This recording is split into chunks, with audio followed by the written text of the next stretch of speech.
Hello? Still here.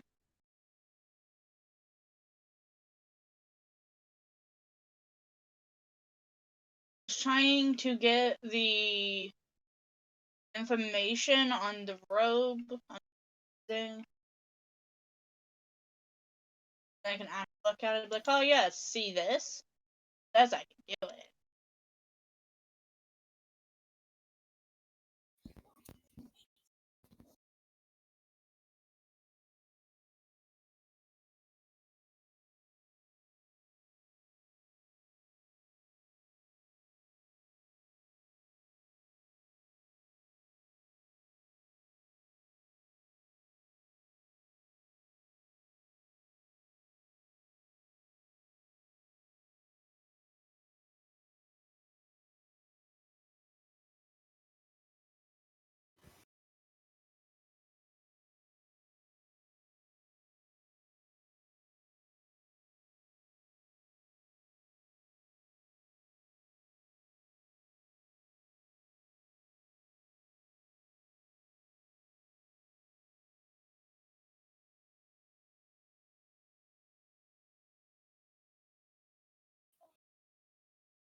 Okay.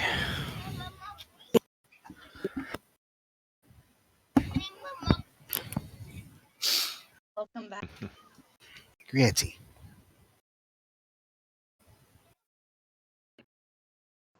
Wait, is it in the Dungeon Master's handbook? It is, then I have it. Probably. Yeah, it's in the Dungeon Master's Handbook. Dungeon Master's Okay. Guide. DMG.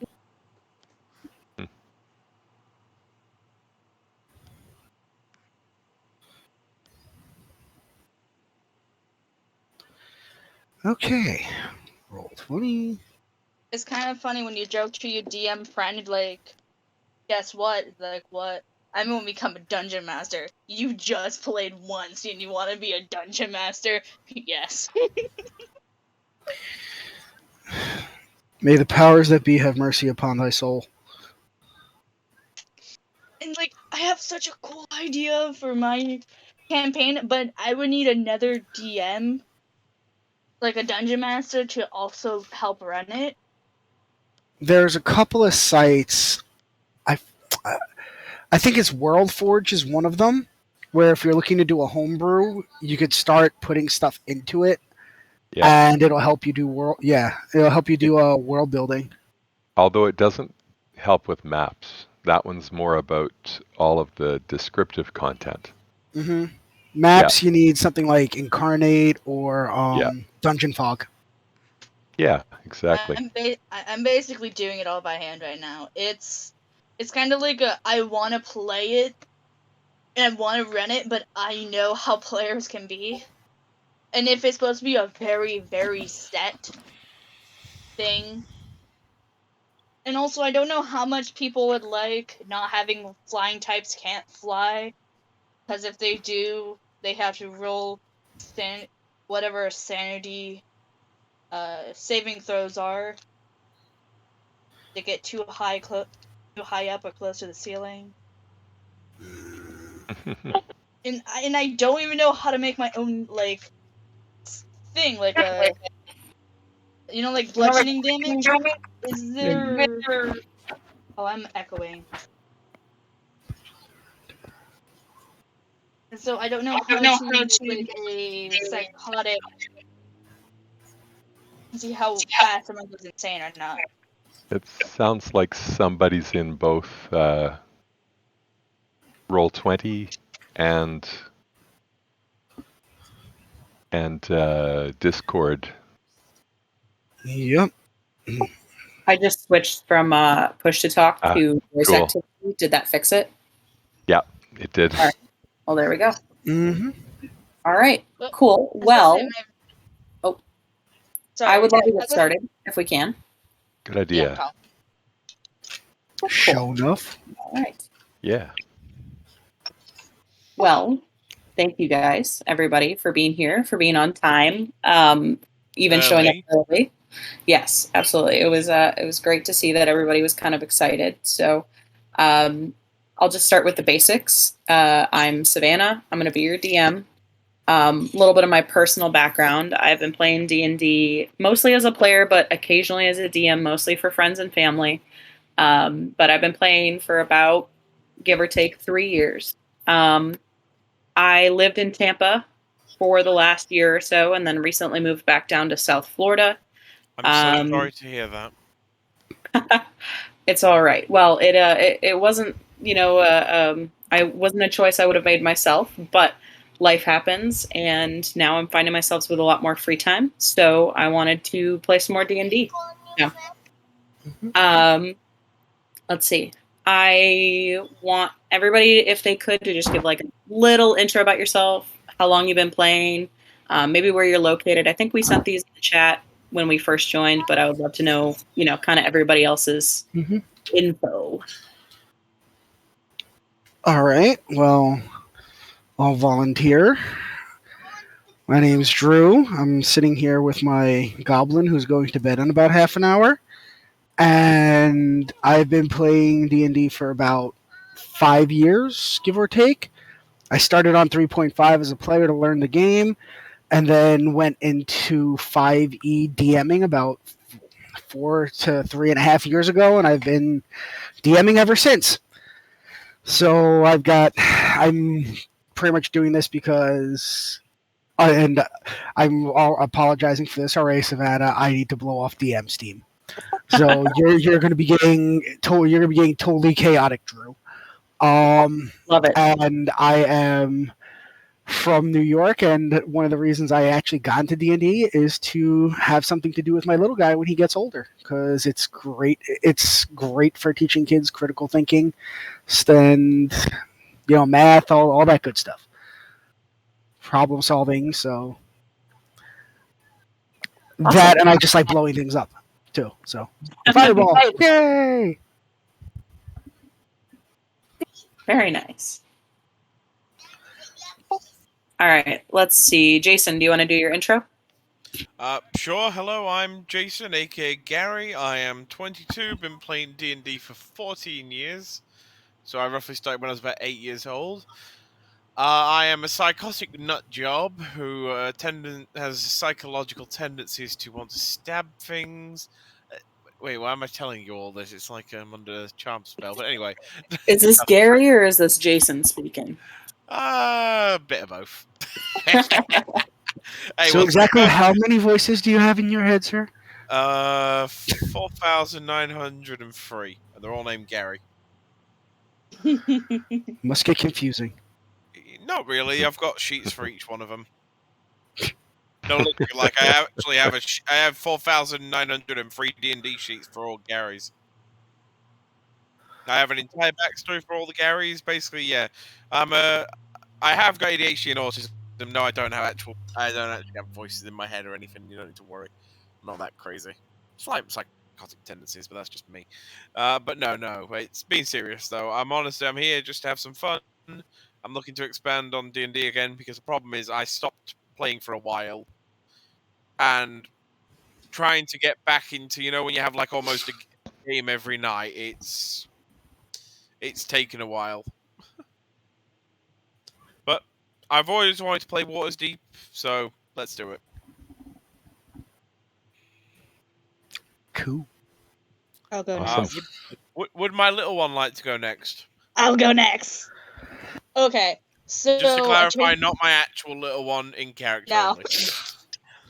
I was about to say that would be physically impossible. You said you're 22? Yep. Yeah, I am 2 years older than you, so physically I could be from impossible. the future, though. You Could be never from know. the future. That would be explaining a lot. So, I'll be playing Fluffy. I changed my character last minute because I am like that. And I have partly because I persuaded you, but anyway.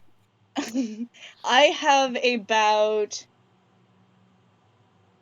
I'm going to say, half a year of experience of playing D&D. I originally got into it because a bunch of my friends really liked playing it, and they were looking for players, and they were completely okay with inviting a little Chaos Goblin into their group.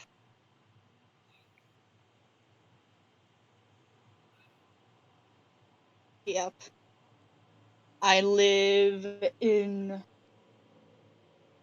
Vermont. Yes. I am bad at intros. That is fine. It's a pleasure to meet you, speak with you, etc. Exactly.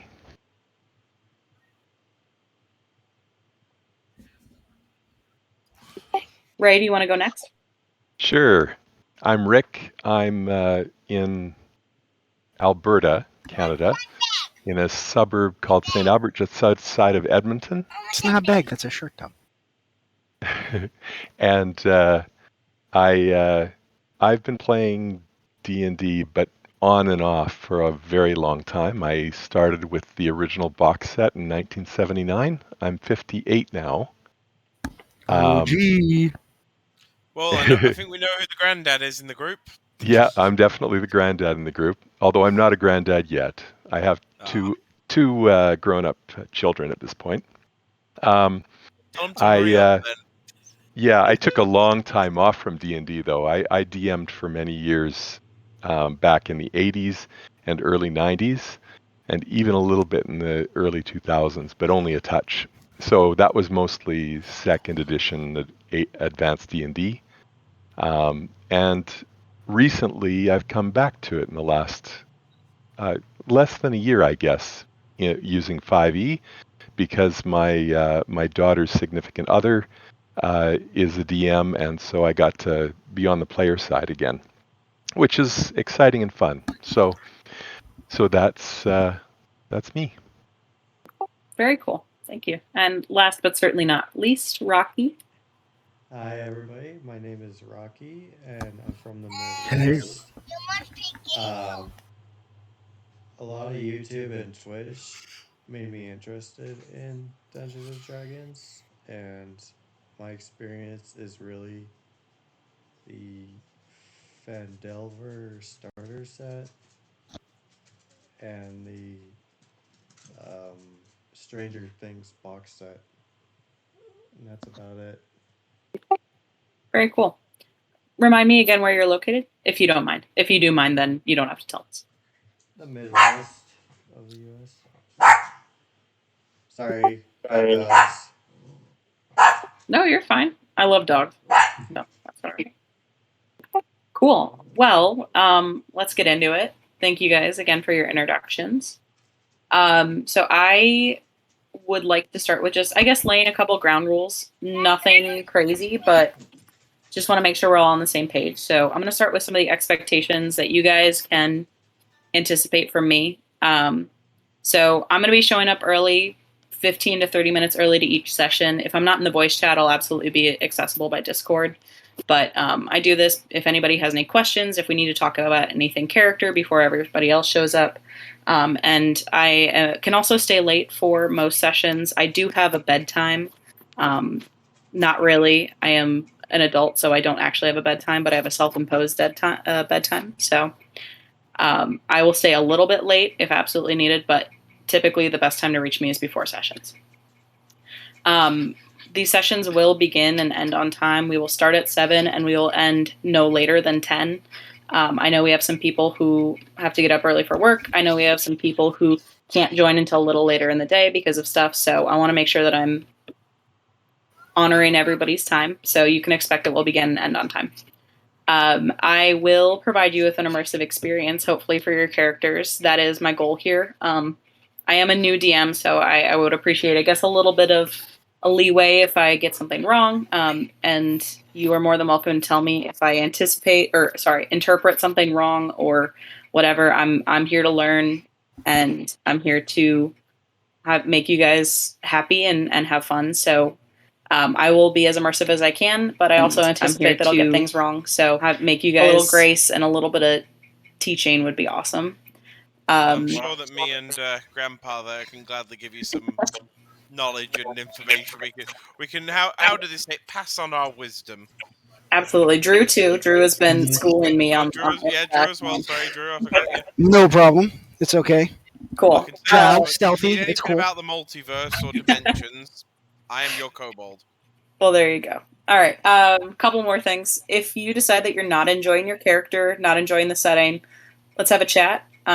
Before or after a session is fine. If you are not enjoying your class, that's something we can work with. I don't want you to play something that you're not enjoying and just suffer in silence and then not want to show up. I really want you to enjoy.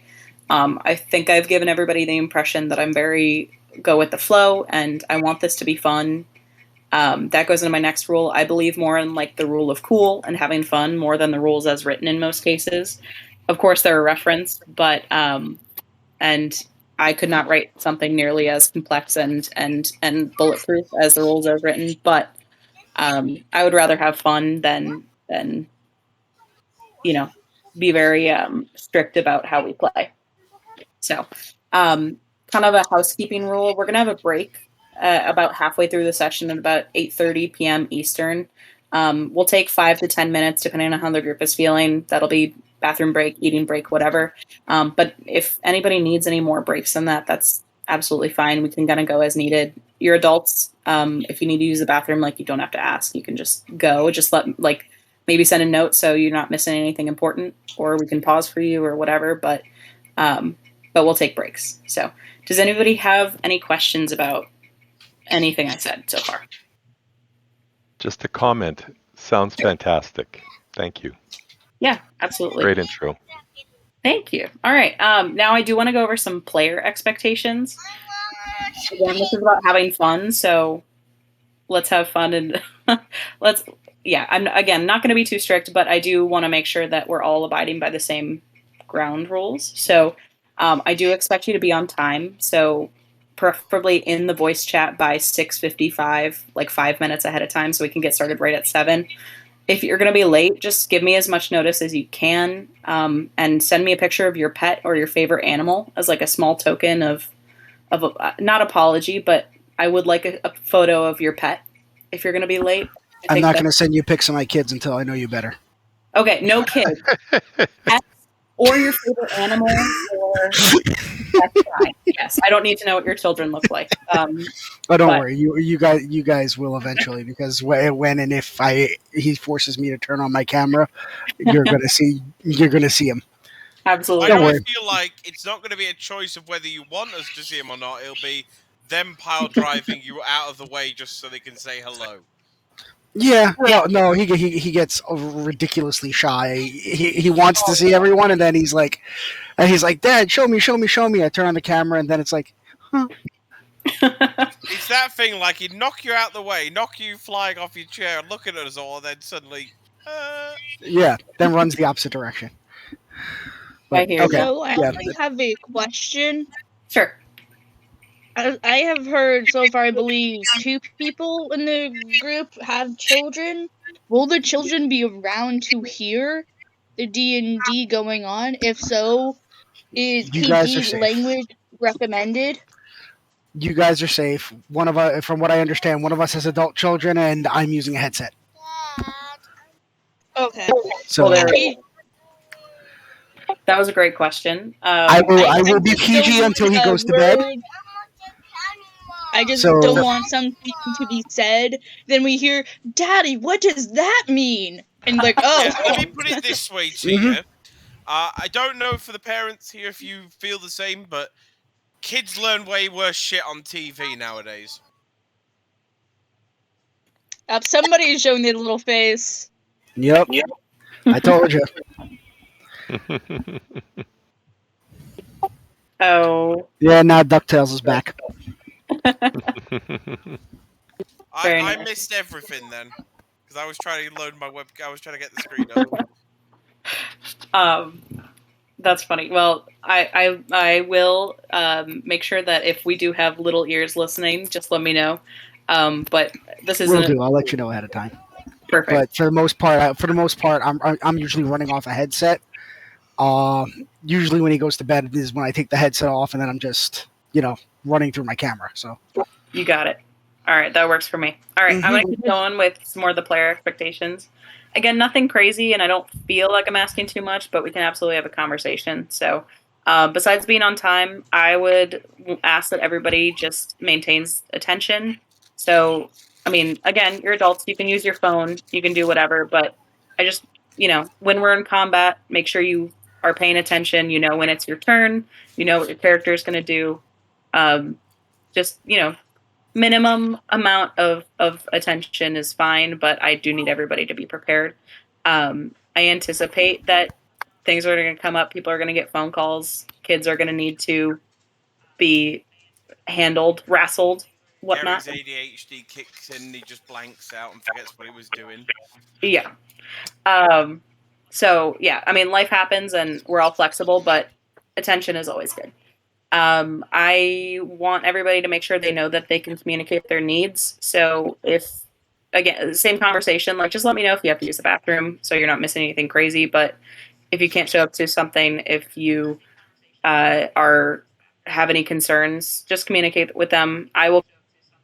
Alien conglomeration, alien gathering, Chanel, Chanula, I'm sorry, and Soy Clubberville. Thank you for joining me. To feel important because everybody's important and you all have your own arcs. So just want to make sure that everybody feels like they're getting a fair shot to explore the character. That being said, sorry, go ahead. I will apologize ahead on that point. I don't intentionally, but sometimes I am one of those people that, if the party's quite quiet, I will basically just be, bitches, move it! Sort of person. I'm the one that, just takes charge if everyone's being quiet and not wanting to speak. I believe the term is bombastic. Wait, hang on. You mean bombastic, reggae fantastic? Sure. Have you never heard that saying? That was I have. said in high school. I have. Mr. Question for DM. Sure. For any messages like for the in-game stuff, like say for instance we have to take a bio or we do have any emergency while the session's going on, do you prefer a message in the chat itself or via Discord? I'm always Just gonna have preferences. I'm always gonna have Roll20 open. So if you feel comfortable chatting me there, that's fine. I will probably. I have my Discord open at all times, but I don't always see the messages right away. So depending on how urgent, it might be better to throw it in Roll20. But I get it's a case by case thing. I will be checking both throughout. So I don't know. You can't catch me in one, catch me in the other. So Okay. Cool. Cool. And then the last thing, this is kind of the only, I'm a stickler for this one. Please do not be looking up monster and NPC stats. No spoilers. Yeah, no metagaming.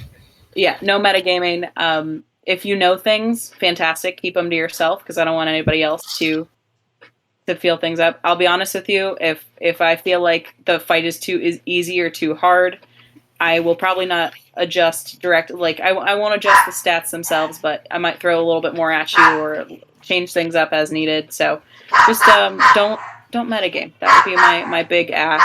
Kind of the thing I'm going to be a stickler for. So if I suspect you of metagaming, we'll just have a conversation. No hurt feelings, but I really want to make sure that the integrity of that is held. Wow. So, all right, those are my player That's fair. expectations. Does anybody have any questions? Yes, questions? No questions? Ready to move on? I think we're ready to move on to next phase or whatever expectations we're setting. Yeah, I was about to say, it's pretty explanatory. Have fun. Don't.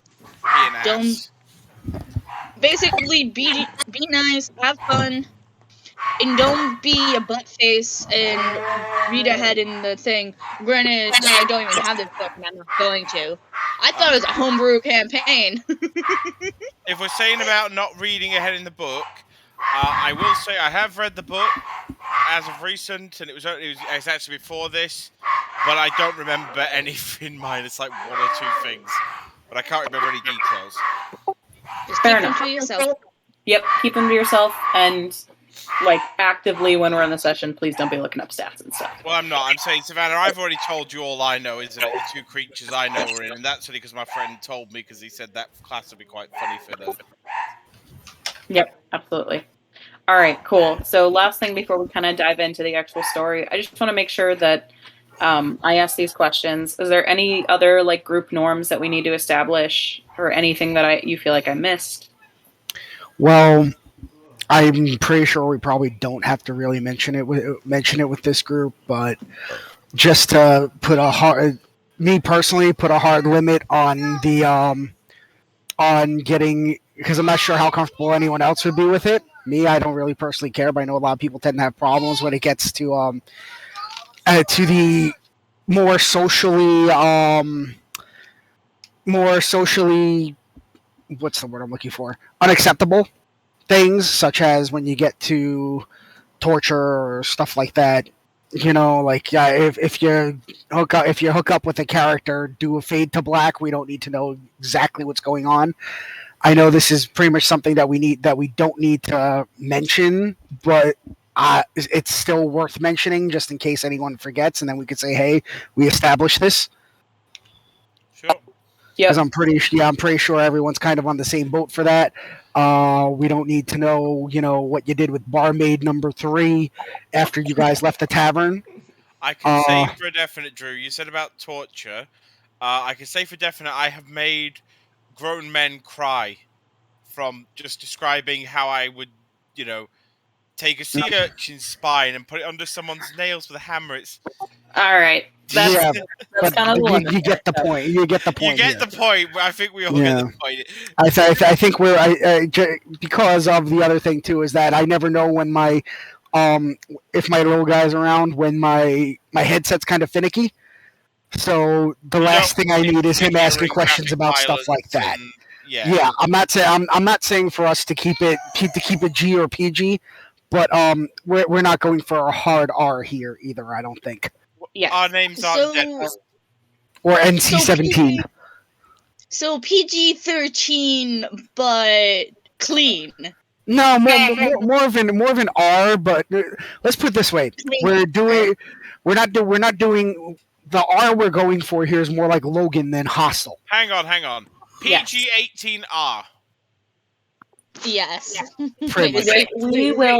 We will easily find our way in that. That was Drew. I really appreciate you bringing that up. That was my next question, was figuring out what everybody's hard stops are. So if anybody, you absolutely don't need to put it out into the whole group, but if you have anything like that where you have phobias, triggers, traumas, anything that you absolutely cannot have addressed, send me a private message and I will, it won't even be a problem because I will just make sure that those things don't come up. But yeah, we're going to keep things clean. Exactly. Think Logan, not Deadpool. Not the human centipede. Yes. Even Deadpool is fine, but we're not going we're not going Saw territory. We're not going horror movie territory. We're going more action movie. Deadpool's okay. So cutting somebody from groin to gullet is okay. I would say saying that you are cutting somebody from groin to gullet is okay. Describing it in advanced gory detail, yeah. As every the sword slashes upward. Yeah. Every centimeter of the blade's movement we don't need to know, plus where every droplet of blood lands, and I think we're okay. Yep. Yeah.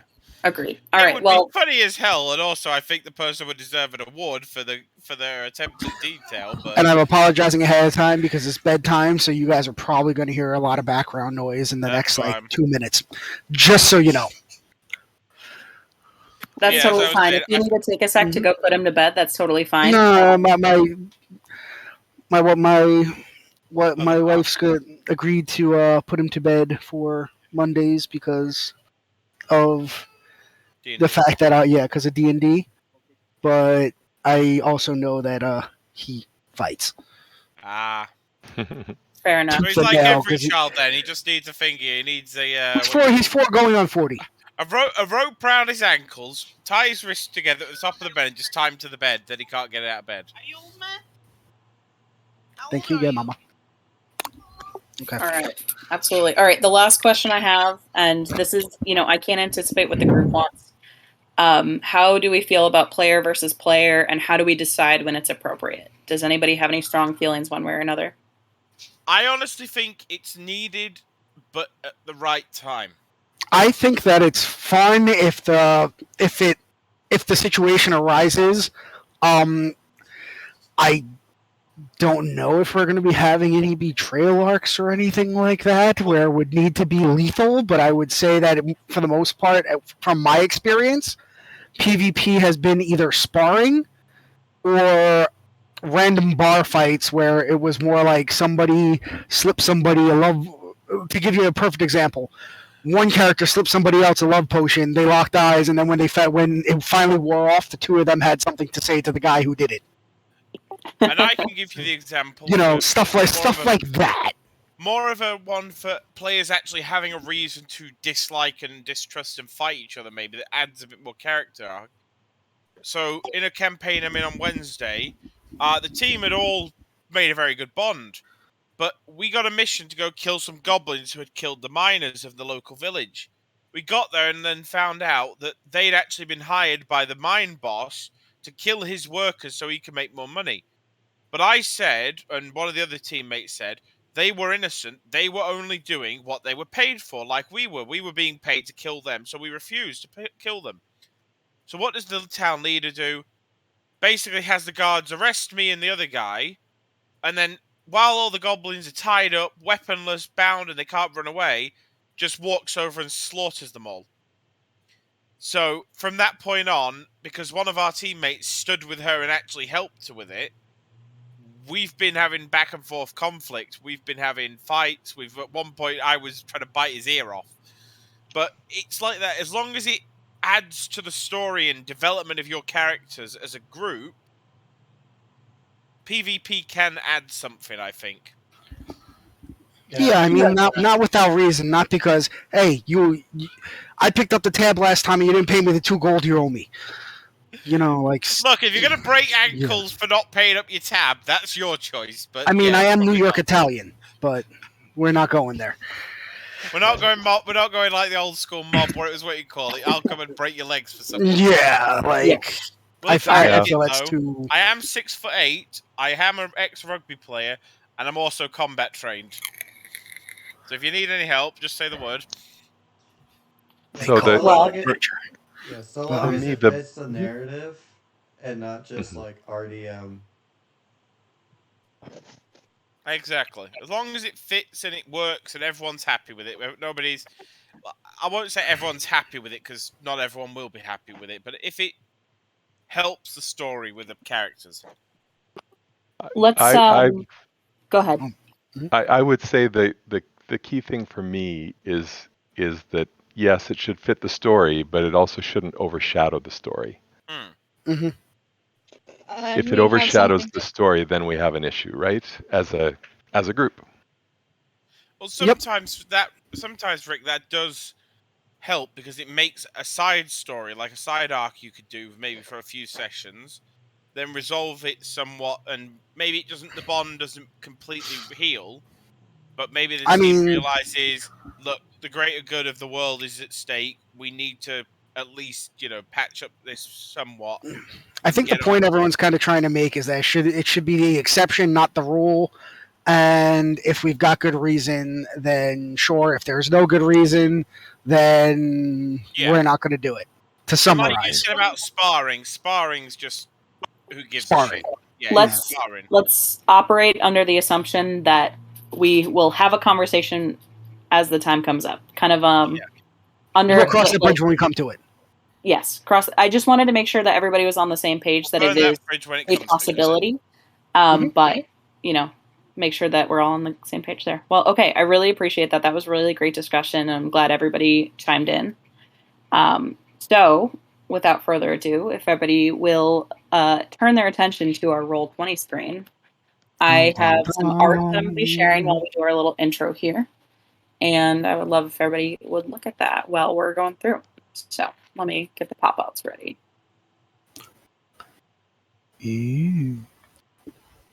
So I see 2 rich pompous assholes, a Vidalcan pirate, Thanos with a cloak, and a beholder. Well, that is likely what you're seeing. I'm not sure if everybody had the pop-up show up. I see you the have pop-up. to admit, though, that person under the cloak does look like Thanos. They've got the purple skin and then the golden gauntlet. Thanos' skinny cousin, yes. Okay, so, again, without further ado, here we go. I'm a little intro. I apologize if I sound a little scripted. I am scripted right now, so. You're fine. Yeah, you're good. All right. Welcome to Waterdeep, the crown of the north where the wondrous tale of urban adventure is about to unfold. Waterdeep is a very cosmopolitan city. Think of it like a magic-y steampunk version of New York. It's just as bustling, oh my god, I can't read, bustling, crowded, and busy. So the image kind of reflects what you see as you're looking over into the city. Of course, you can see the harbor over on the side, the castle, Mount Waterdeep, and the famous Griffin Guard. So the city's mercantile, which means that coin is going to be king there. But because it is so big and bustling and on a really important coast in the Forgotten Realms in Faerun, tolerance for people of all races and religion is incredibly high. Waterdevians live life at a really fast pace, and despite their fervent work ethic, they rarely miss an opportunity to celebrate. They have several festivals going on throughout the year, typically at the turn of the solstices and between the seasons. So throughout the city, though, because of the bustling different types of life, you'll often find that there are celebrations going on all day and all night. In Waterdeep, wealth brings respect brings influence, and influence is power. However, power is not just earned through fisticuffs, but also by amassing respect and showing resilience. So the main drive of the city is not how tough you are. It's not prison rules. You don't just go up and punch the biggest guy the day you get there. The city is driven by firm laws and swift justice. So adventurers that are hell-bent on slaughter and plundering will not fare well in the City of Splendors. The punishments for arson, theft, assault, murder, whatever else you can think of that's very murder hobo-y are severe, regardless of the reason for the crime. So I will switch to the next image because art is good and gives a good visual. I actually remember the list of crimes and everything and the payments from, and honestly, it's ridiculous. Yes, Like, yeah. I have a handout of the code legal. Oh, I will be sending that out, and you guys can review that. Again, gold if you kill someone, I think. Yes, if you come into this campaign with the anticipation that you can slaughter your way through all the problems, I think we need to have a greater discussion. Flower, now do you see why I said a murder hobo wouldn't be a good idea? I said being a murder hobo would be fun, but only in a one-shot if the DM allows it.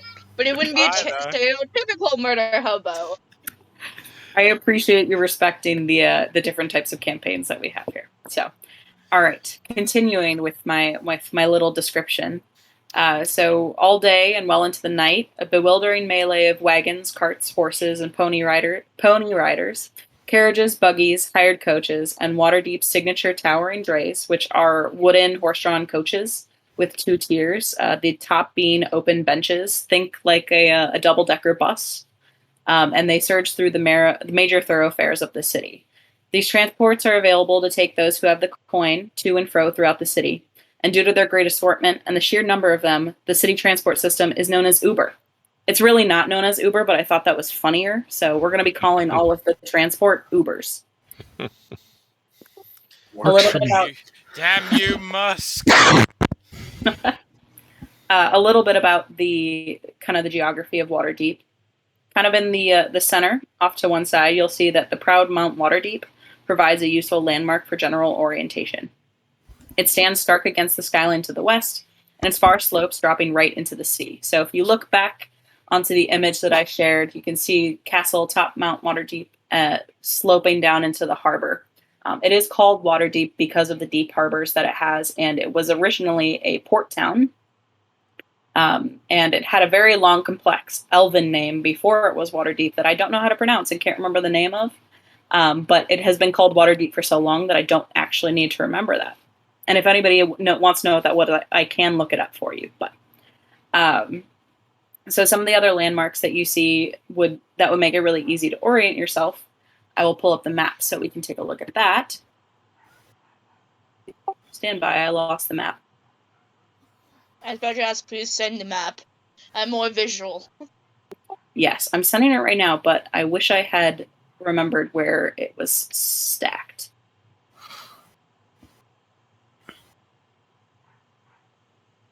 You're putting these out as handouts? Yeah, I'll be sharing these as handouts with everybody. Right now, they should just be pulling up to show to all players. Mm-hmm. But for some reason,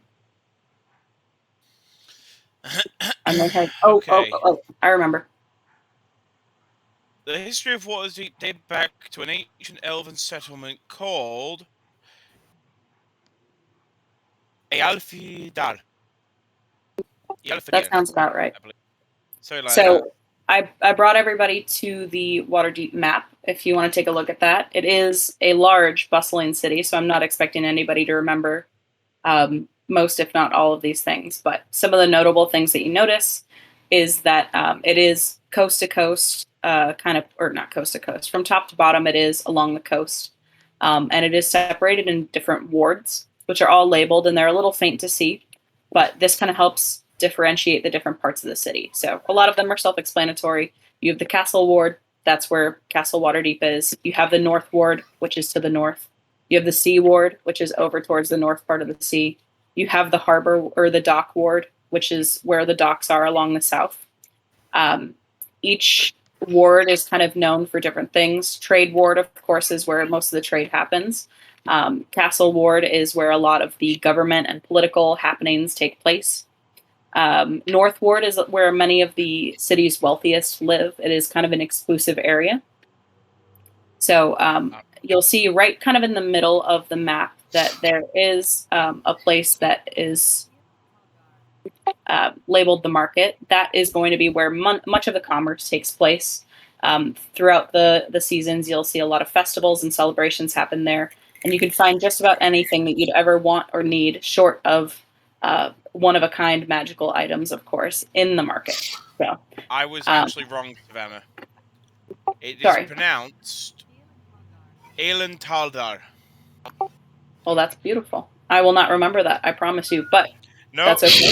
The usefulness is there is a website called How to Pronounce the Pronunciation Dictionary. You basically type in any word, no matter what language, even fantasy, and it can probably tell you how to pronounce it. But it's Alan Taldar. Well, that works for me. Which is funny because Gary would probably know it as that because the fact of he calls most places by their ancient names. Because they've probably been there since the fact they were built. Fair enough. All right. Just continuing on a little bit with some of the landmarks, you will see that a lot of the places that are labeled with these stars, you'll see some over here. That's the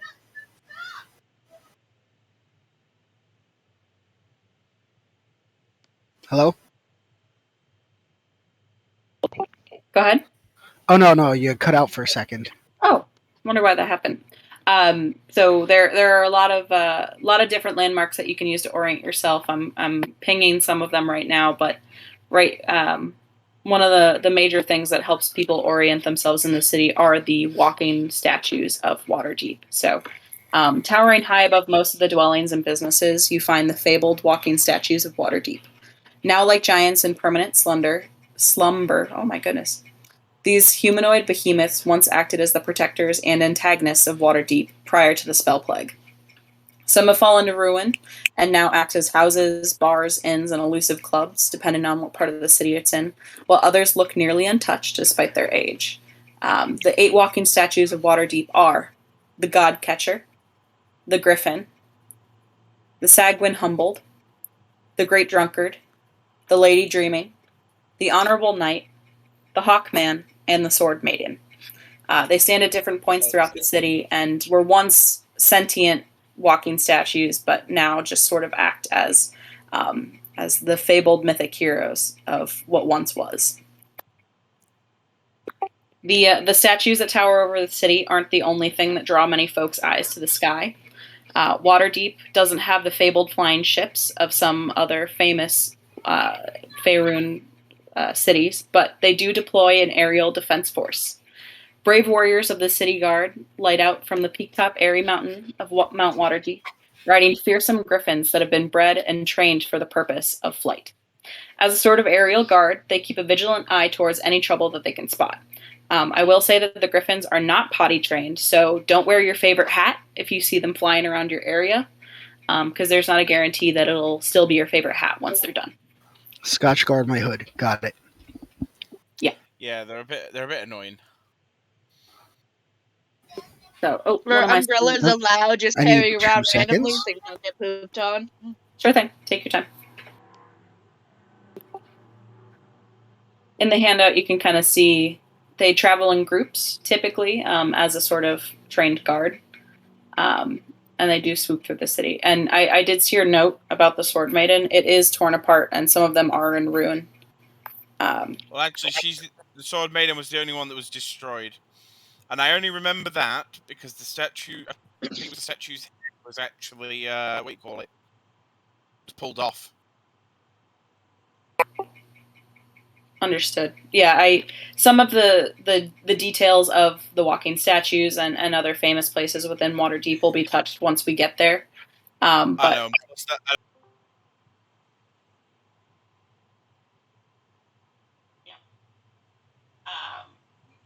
I will wait until we have everybody back once Drew's back. I'm back. I was just muting myself because I was saying goodnight to the little guy as he went upstairs and. Okay, I'm here. I'm just. I should have clarified that. Apologies. Oh no, you're totally fine. You're totally fine. Well, I appreciate you. In Waterdeep, the city is expansive, and anything that you can imagine happening here is probably happening behind closed doors and in the middle of the city streets. Some other places of note are the field ward up along the top. That's where a lot of the sort of agricultural commerce happens.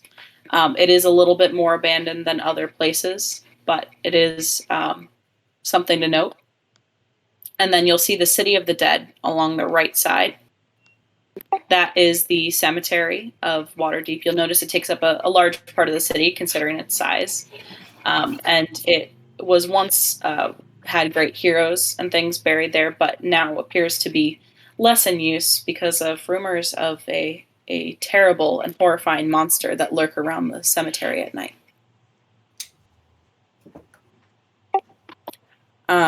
So we will find our heroes now if you turn your attention to the south part of the map at the very bottom of the trade war. Oh, what did I just do? You moved part of the map. I fixed it.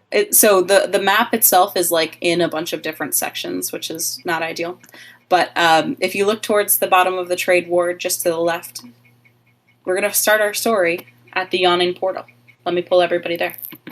The Yawning Portal, the greatest haven and all of Waterdeep. Just to get a mic check, because I switched to my camera mic. Yeah, we hear you. 1, 2, 1. Okay. Oh, okay.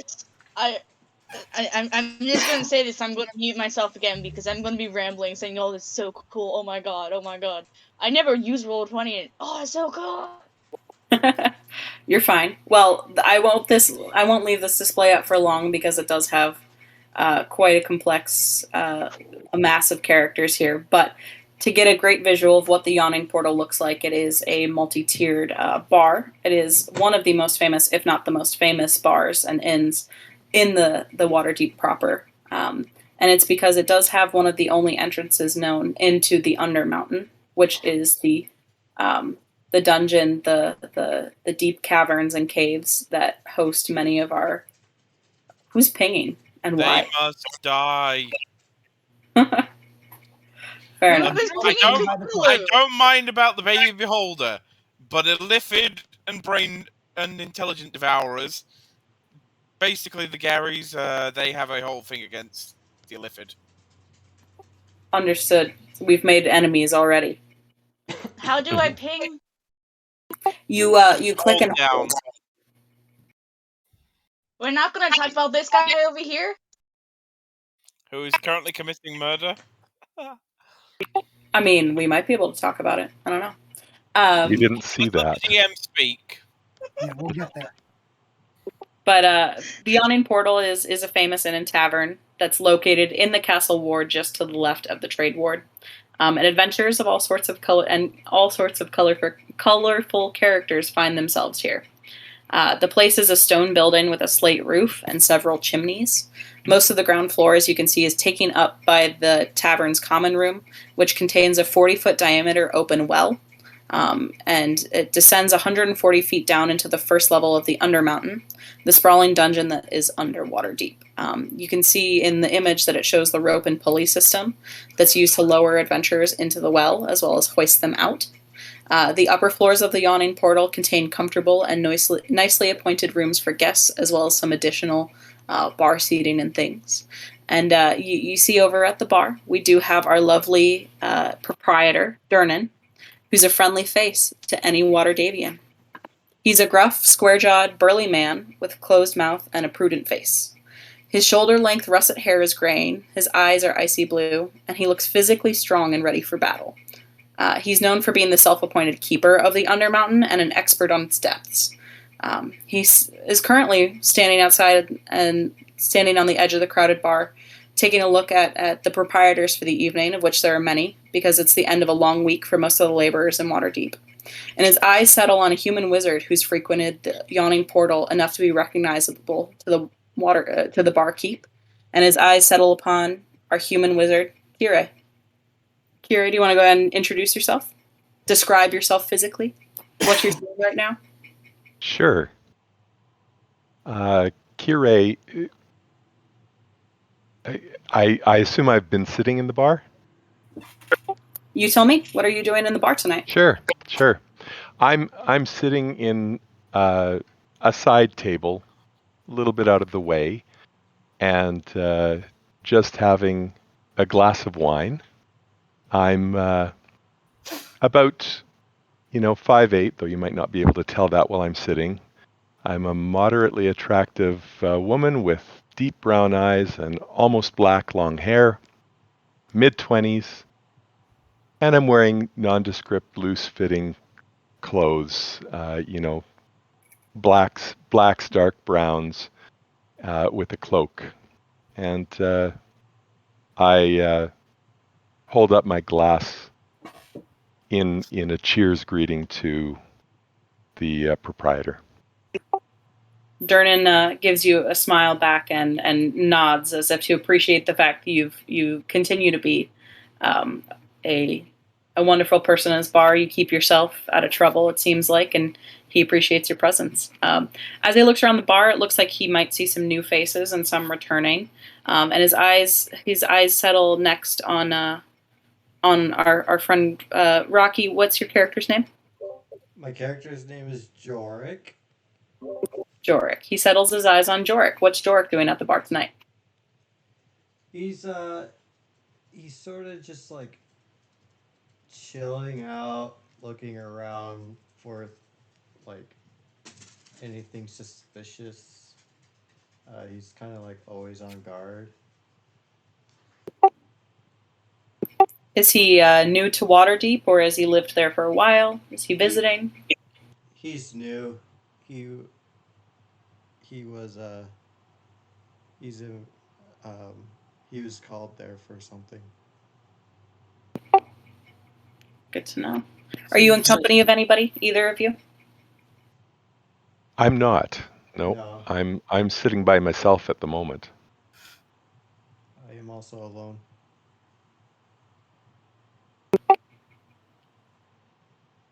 Durnan goes back behind the bar and starts cleaning a glass when the bar is approached by a hooded figure. Drew, if you want to go ahead. All right. So, our tall, dark, and slender, and literal dark because his skin is charcoal black, elfin figure with his hood up and an eye patch over his left eye. Is currently wearing a long open vest, no shirt underneath, so you can see the white ink tattoos that are covering his left arm, shoulder, and chest of the moon of with an icon of the moon of Faerun, as well as wispy rays and crackling energy emanating down the arm, with the tattoo itself being on the shoulder muscle. He's well muscled with scars in a couple places. The vest is long, black and white, and hooded. And he's wearing a leather and silver bracer on his forearm with daggers carried in the open that look like they've seen some use. And his right arm has a black and white, intricately tied bandana tied around it. Other than that, wearing nondescript baggy cloth pants, a blue sash, and pair of leather sandals with some shin guards.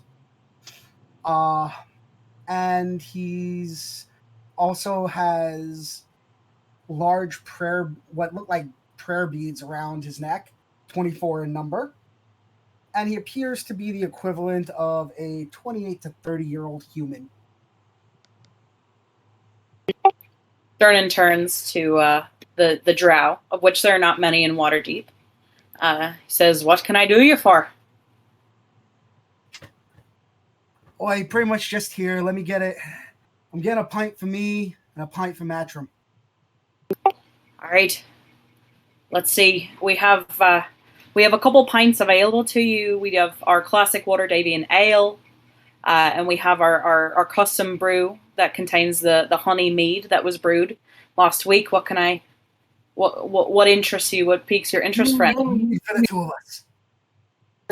All right. So he takes out kind of the signature pints you'd see, but they are a little murky from use. He is cleaning them with his towel as he goes along, but you can't be certain that they've been washed, at least very well, in the last week or so. But you take your risk, and he pours the mead and he pours the brews for you, and passes them to you and says, "Are you starting a tab, sir?" Nah, pay as I go. All right. Well, I do believe that we have our new customer special operational tonight. If I can count on seeing you in the future, I'll take 1 copper for each. That's fair. Now, out of game question: are we using Electrum? So the money system in Waterdeep does use Electrum. So I will say yes for now. Okay, so it's 10, 10, 10, and 10? Yep. I'm sorry. Yeah? Sorry. Am I cutting out? Yeah, because the push to talk, you have to give it a second before it kicks in. So yeah. Well, yes. Your answer is yes. Quick question. So that means that a copper piece is 1/1000th of a gold piece? So we'll operate under the assumption, the best way I've had it described to me is that a copper is $1, silver is $10, an electrum is $50, a gold is $100, platinum is $1,000. I believe that's how we're operating. That's what I've normally done. Thank you. Just making sure. Can someone write that down and put that in roll 20? I will send it out. Nope, I'll send it out. Yep, not a problem. I think it's in the player's handbook as well. It is? What page? Oh, I don't know the page off the top of my head. I could probably find it for you. Or I can just do that for you. Continue playing. There you go. I've posted it in the main channel. Beautiful. Thank you. But I will specify Waterdeep actually has their own variants of the currency, so I'll just quickly. I will walk away with my ales and go over to our resident musician, because in real life I have to take a child to the bathroom. All right. As he's settling down to listen to tonight's entertainment, I will send out a key to what the money is in Waterdeep. Let me get that over to you. Thank you. I appreciate it. Yeah, because it's not called a copper. It's called a copper. Well, it's called a copper nib or a nib. Then you've got a shard, a dragon, toil, which is 200 nibs, a sun, and a harbor moon, which is 5,000 nibs or 5 platinum piece. So I am trying to quickly decide what my. I'm just going to describe the picture I got for my. If you want, Fluffy, I actually had an entrance for you and me since we're coming together. Okay. Well, you can introduce yourself, but I have the. Do you remember I said what you call it? We were coming in style. Yes. Yes. Yep. I have that. Once everybody's back and settled, we'll give you your entrance. I'm just trying to figure out how to describe my character. Oh, I forgot to describe just use my your picture character. if you can't describe them.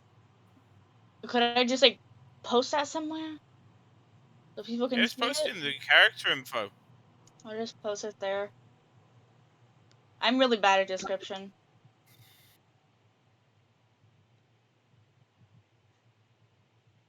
Uploaded. There's the picture. Just Fluffy. But yeah, so anyone wants to learn the actual names of the coins, that chart there will explain it to you. What a good man. Thank you. Oh, I know what page that's on. Muting myself. All good. I will say though, if you have a Harbour Moon, you're basically you're quite a wealthy. You probably know the Harbour Master quite personally, because that's equivalent to 5 platinum pieces.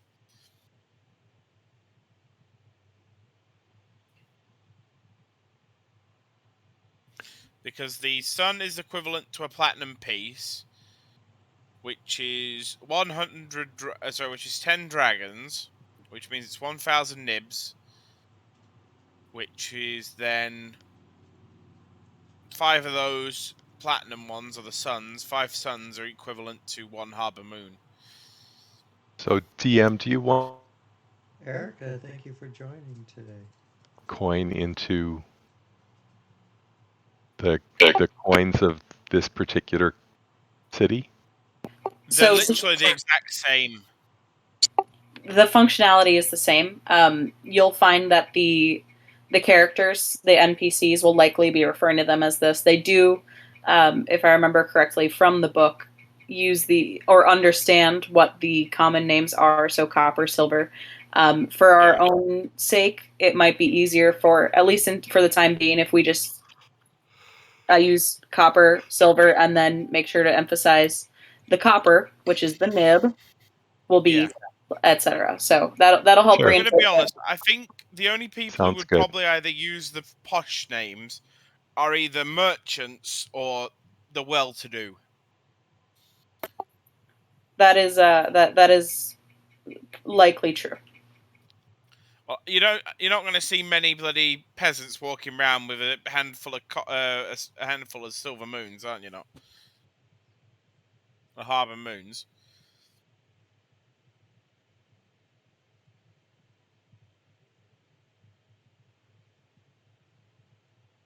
Oh, sorry, I was muted and I didn't realize it. Yeah, you the common ones that you'll see, the nib, all the way through the dragon. Those will be primarily what we're using.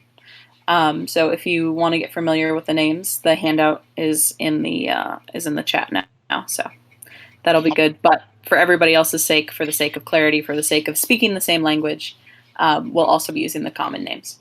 I'll be honest, I wouldn't think you'd find many gold coins either. Because even gold coins are quite rare. They're 100 nibs, and to most people, that's still quite a lot of money.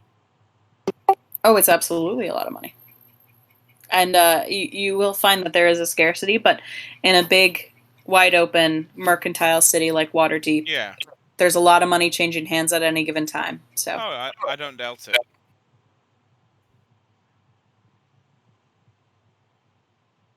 All right. I am back. Welcome back. We were just talking about the different names for the coin. Waterdeep uses different naming system, primarily for the well-to-do, the upper folks that call them by their non-colloquial names. So the nib, the shard, the toy, the tau, the oh come on, I've just literally been saying them all fluently. The tau, dragon, the sun, and the harbor moon. Precisely. So I also posted what page the money's information's on, because I don't know if Rock. I can't see names right now. If Rocky has played a while by the sounds of it, I'm assuming. I'm just going to say they haven't played, so they probably don't know. Copy that. Yeah, the starter set and the one shots, they don't really deal with money, so yeah. Well, don't worry, Rocky. If you look above the link, if you literally look 2 posts up, I actually posted the exchange rates and what the coins are worth. Okay. So all it basically is, 1 copper piece is a copper piece. It's 1/10 of a silver.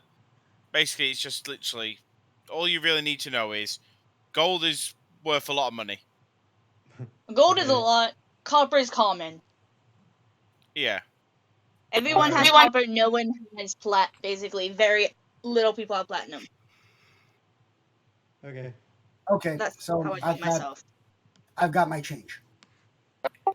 You got your change. Yes. So in this case, you would have handed over 2 nib to Dernan, and I will leave him the rest of the copper as tip. So I'll just take the. Well, he gives you a nod and greatly appreciates that, and you come back now anytime. All right. So wink and a nod and walk off.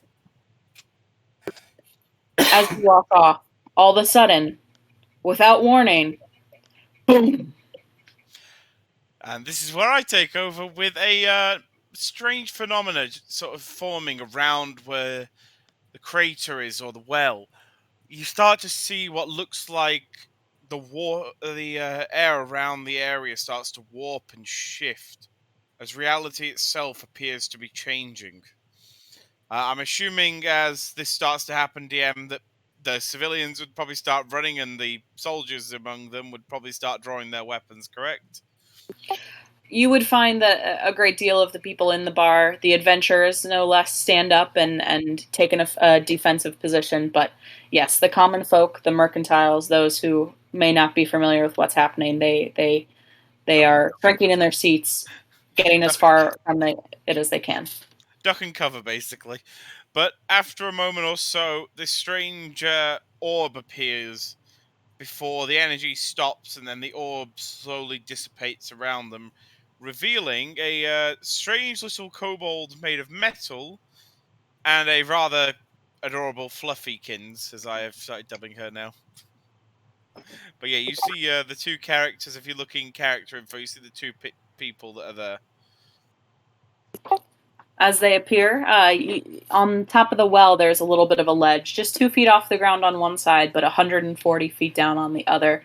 And you seem to appear right on that ledge itself. So, if you would both please do the honors of rolling me an acrobatics check. I was just going to intentionally fall down because Gary was just going to quickly press his button and then just reappear at the top and be like, "I need some help here."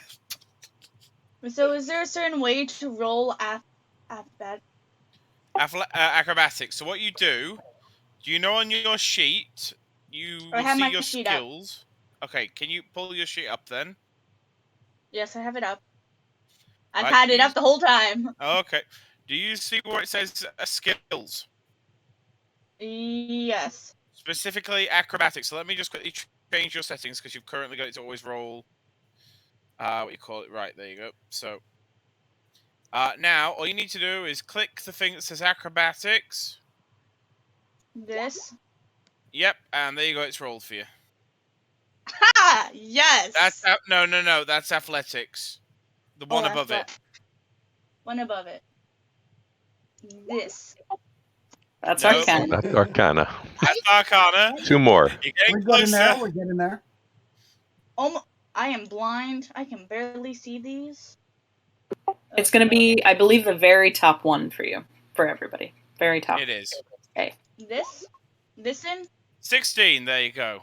Nice. Well, that's a much better roll than your other two. So, if Gary, if you just want to intentionally fail, I'm not going to stop your story. Yeah, Gary's basically just falling down, keeps pressing his little teleport figure, basically just keeps appearing at the top like, will someone please grab me? I can't keep doing this. Well, your furry furbolg friend peters to the correct side of the well and gets firm footing on the ground. Flower, or in this case, Fluffy, what would you like to do? I would probably look around to see if I can see. I am so bad with me. Gary, see if Gary's made it, but by the sounds of him yelling, I turn to see what's going on and see if I can try to catch him. If he's not too far away. Well, it sounds like he keeps reappearing at the top of the well and can't seem to get himself out of that place. So, if you would like to try and grab him, you're more than welcome to do that. That's you can go. go. Right? If I try to. So let me think. What would that be? Probably. I don't know. What's the best roll for that? Let's see. You do have a 10-foot pole in your bag, in your robe, remember? But do we? Can I use the rope right now? Trying to grab him and pull him off the out of the basically well. Trying to get him to safety if possible. Let's see. That's probably going to be dexterity. We'll call it dexterity because you're trying to yank him, quickly. You're basically trying to catch him between teleports and grab him. I can't see dexterity on my sheet. A little further up from acrobatics. Oh, that's saving throws. My apologies. On the left. Where so it'd be the big box. The big number from the top, second down. Yes, on the left-hand side of your sheet. So I would roll a d20, then add 3? No, just click where it says the word dexterity. There you go. All right. 14. That's so good. Oh, it's even easier than I thought. Okay. There you go. Well, it does take you a couple times to learn what the timing of this is, but eventually you grab him by his little mechanical leg, grab his foot and yank him, and throw him onto the ground on the other side of the well. And Gary, despite being mechanical, Gary is somewhat panting, despite being mostly mechanical. That really is quite draining. Also, the fact that it's using my energy. Whew. Does anyone smell? It's like smoky. Gary's gonna look down and realize that when you threw him, he landed on the remote. Fluffy, yes. You've just trapped us here. Gary's going to roll over and reveal the crushed remote under his backside. Fluffy seems very, very upset about this. Great. Also, I'm assuming as Gary stands up, he's probably going to be getting a lot of stuff pointed at him. Well, I was just about to say, you do look up. You notice that even the off-duty guard that are around you, the various adventurers who were going to try their fate in the Undermountain, they took a look at you, and they are getting closer and closer by the second with various pointy things coming your way. And you hear a loud booming voice, and you recognize it, or others would recognize it as Dernan, the barkeep, going, "Oi! What is going on here?" What, you never seen a planeswalker before? If Fluffy just has her hands up, not knowing what's going on, trying to show that she's unarmed, not wanting to fight. Fluffy, Fluffy dear, put your hands down. That's not helping. She really doesn't want to. This pointy thing's pointing at her. Would somebody stop pointing the pointy finger at Fluffy before I break the sword? being a semi-regular at this point, how surprised do you think I would be at this DM? Well, you certainly haven't seen anything like this, at least not in this locale. The yawning portal attracts a lot of different types of events, but this isn't something that you've seen here before. Possibly in a far land or in other situations, but not the yawning portal. Okay, I've seen weird stuff, but not this. Correct. Planeswalking is very extremely beyond compatibly rare. So I'm pretty much just sitting there sipping my mead. Does anyone else take any action?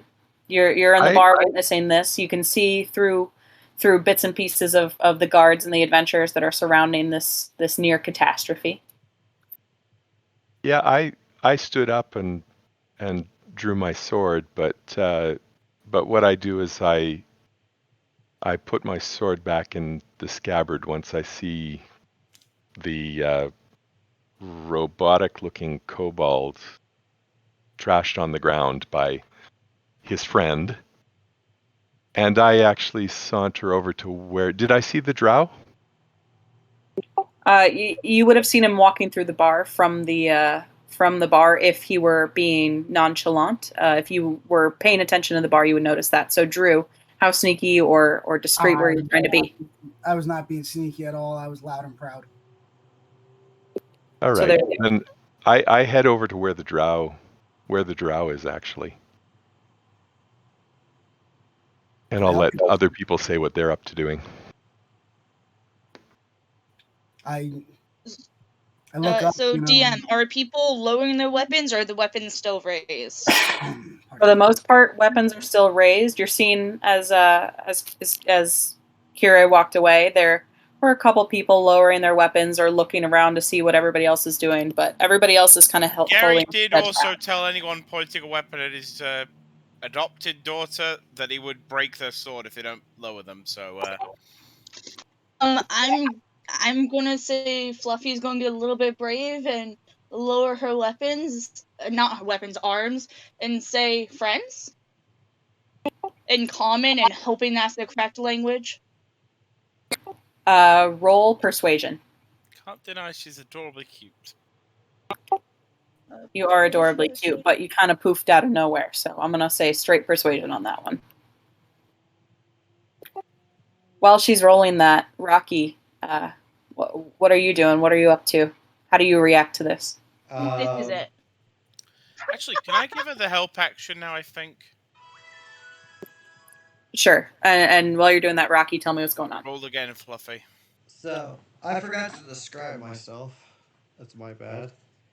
I'm very, basically pale as death, almost. I'm thinner than, normal people. I have, black gloves, black gauntlets, a black vest. I have a cover over my mouth and nose, and wearing a hood, and black pants, with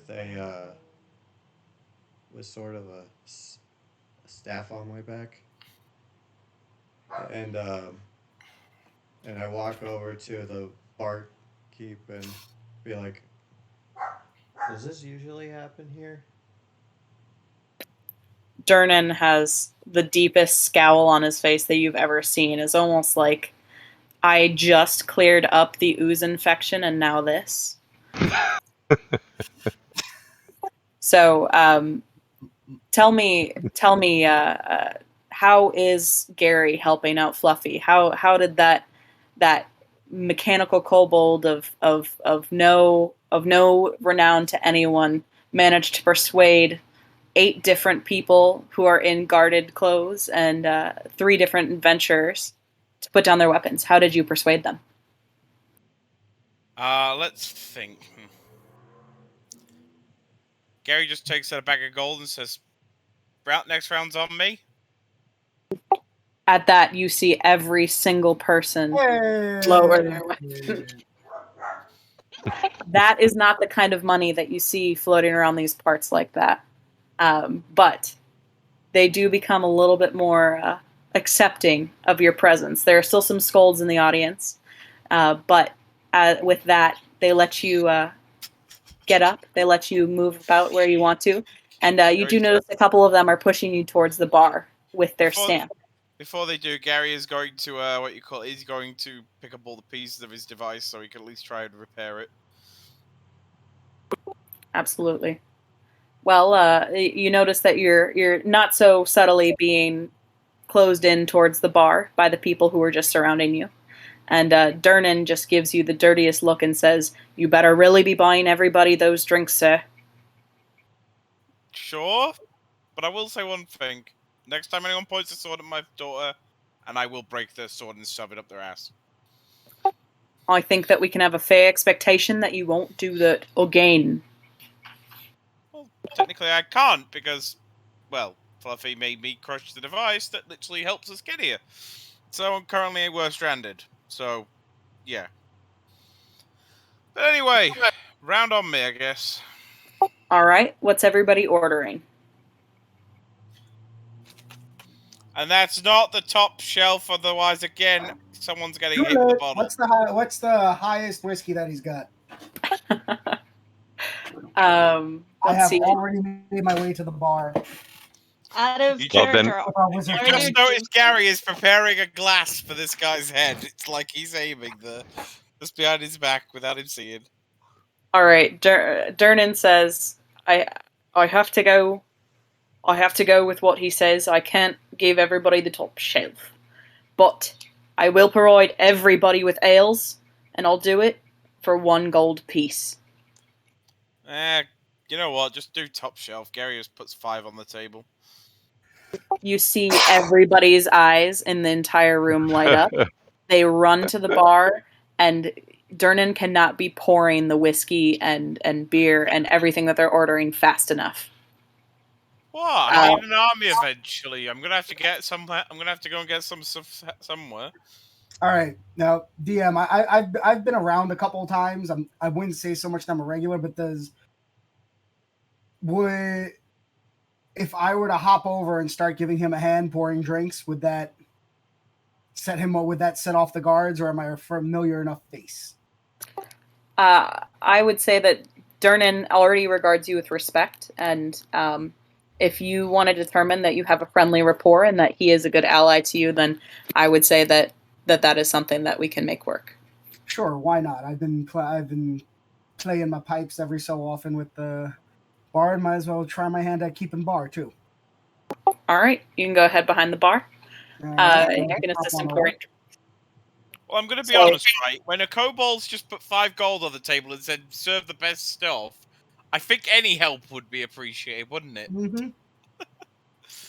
Absolutely. So Durnan looks relieved the second it appears that you're helping instead of trying to yank more drinks than you're allotted across the table. But after a good 12 minutes or so of pouring and pouring and pouring, and before the bar is drunk dry, most everybody has left the bar except for our 5 adventurers. And you all kind of look at each other and dexterous I did it. And the funniest thing about this whole situation, folks, Gary can't even drink. I'm a machine. I don't need to drink. Yep, so I not only do it, I do it with panache, with the whole flipping the bottles and... Durnan turns to you and says, I think I need to hire you. Guess you've got yourself a side job, mate. Every 10 day, I've got 2 days off. Well, eventually the front of the bar clears out, and you see everybody kind of meandering back to their normal tables. The bard looks thoroughly intoxicated because he snuck more than his fair share in the entertainment for the night. Loves to be intoxicated, and you'll know that if you're a regular, like our friend Laith is here. But eventually the front of the bar clears out, and it just looks like it's the 5 of you. What are you all doing? Are you chatting with each other? How do you interact with each other? Gary would probably just be trying to fix his device at this point, trying to figure out how to get them out of here. I'll go back I'm and sit assuming. with Kure and say, apologies for the interruption. You were saying. Oh, And no worries. Thank you for the top shelf glass of wine. As I'm holding 2 glasses of really great red wine, since I'm a wine snob. I was just wondering if you were going to play your pipes tonight. we'll see if the mood strikes me and if 3 strings can keep himself standing long enough. And we'll continue with companionable conversation as Yeah, we're I, both I kind of assume we've each probably other. met Yeah, before. we If cross he's paths. if you're a regular, I assume we've probably met before. I'm not a regular, but an Yeah, irregular I'm a regular. semi-regular as well. We're not Norm from Cheers regulars, but Right. I'd say, Okay. I'd say Good. maybe Frasier. Good. Well, then maybe we've only just seen each other around, so we'll just chat and get to know each other. Yep. And open the floor to while we're having this companionable conversation and doing open the floor to the rest. Real quick, uh, as someone who can traverse between the world and the shadow plane, would I recognize a planewalker? I think you of anybody would probably recognize what this is. It might not be something that you've seen before, at least in this form, but you might have your familiarity because of your ability to traverse your plane. If you're from the Shadowfell, then it is a similar form of planeswalking, but yours is less planeswalking, more dimension hopping. Okay. I So sort how of are you reacting to this? Sorry. I sort of just like pushed the last of the drunk people off of me when I walked over to the bar and they all swarmed. And it's sort of just like kind of like cautiously walk up to the cobalt and Fluffy and be like, Planeswalker, eh?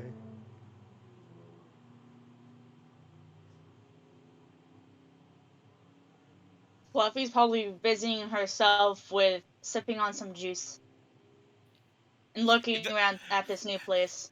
That's a good point, actually. Fluffy technically isn't old enough to drink. What do you want to drink anyways? New place, scary places. True. Plus, you don't know what the alcohol do to your system. It's one of those So things. just drinking the juice.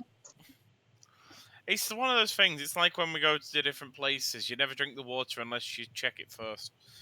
You know, it could be full of all sorts. Well, in your case, at least, it doesn't bother me. So what plane are you from? Oh, Gary would turn quick. Gary would turn and look to you. How do you mean? Well, Planeswalkers have an origin from somewhere. You don't just I'm pop into surprised anyone actually knows what existence. we actually are. Well, technically, I'm the Walker. She's the tag along. But I am originally from the astral plane.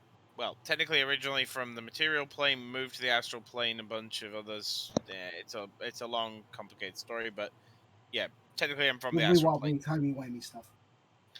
Well, no, try a revolution. Getting banned from Baldur's Gate for torturing the council of the Wizards College into sending us to the astral plane originally.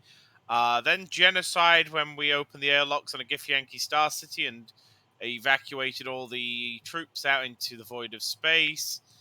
And then we ended up learning about cloning technology, dimensional travel, interplanar travel, the multiverse, and a bunch of other stuff. Basically, we started making a little army of ourselves, including godhood.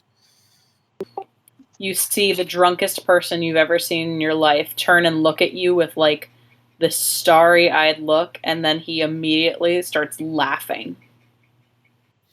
And that's what most people's reaction is, funny enough, except he's an idiot.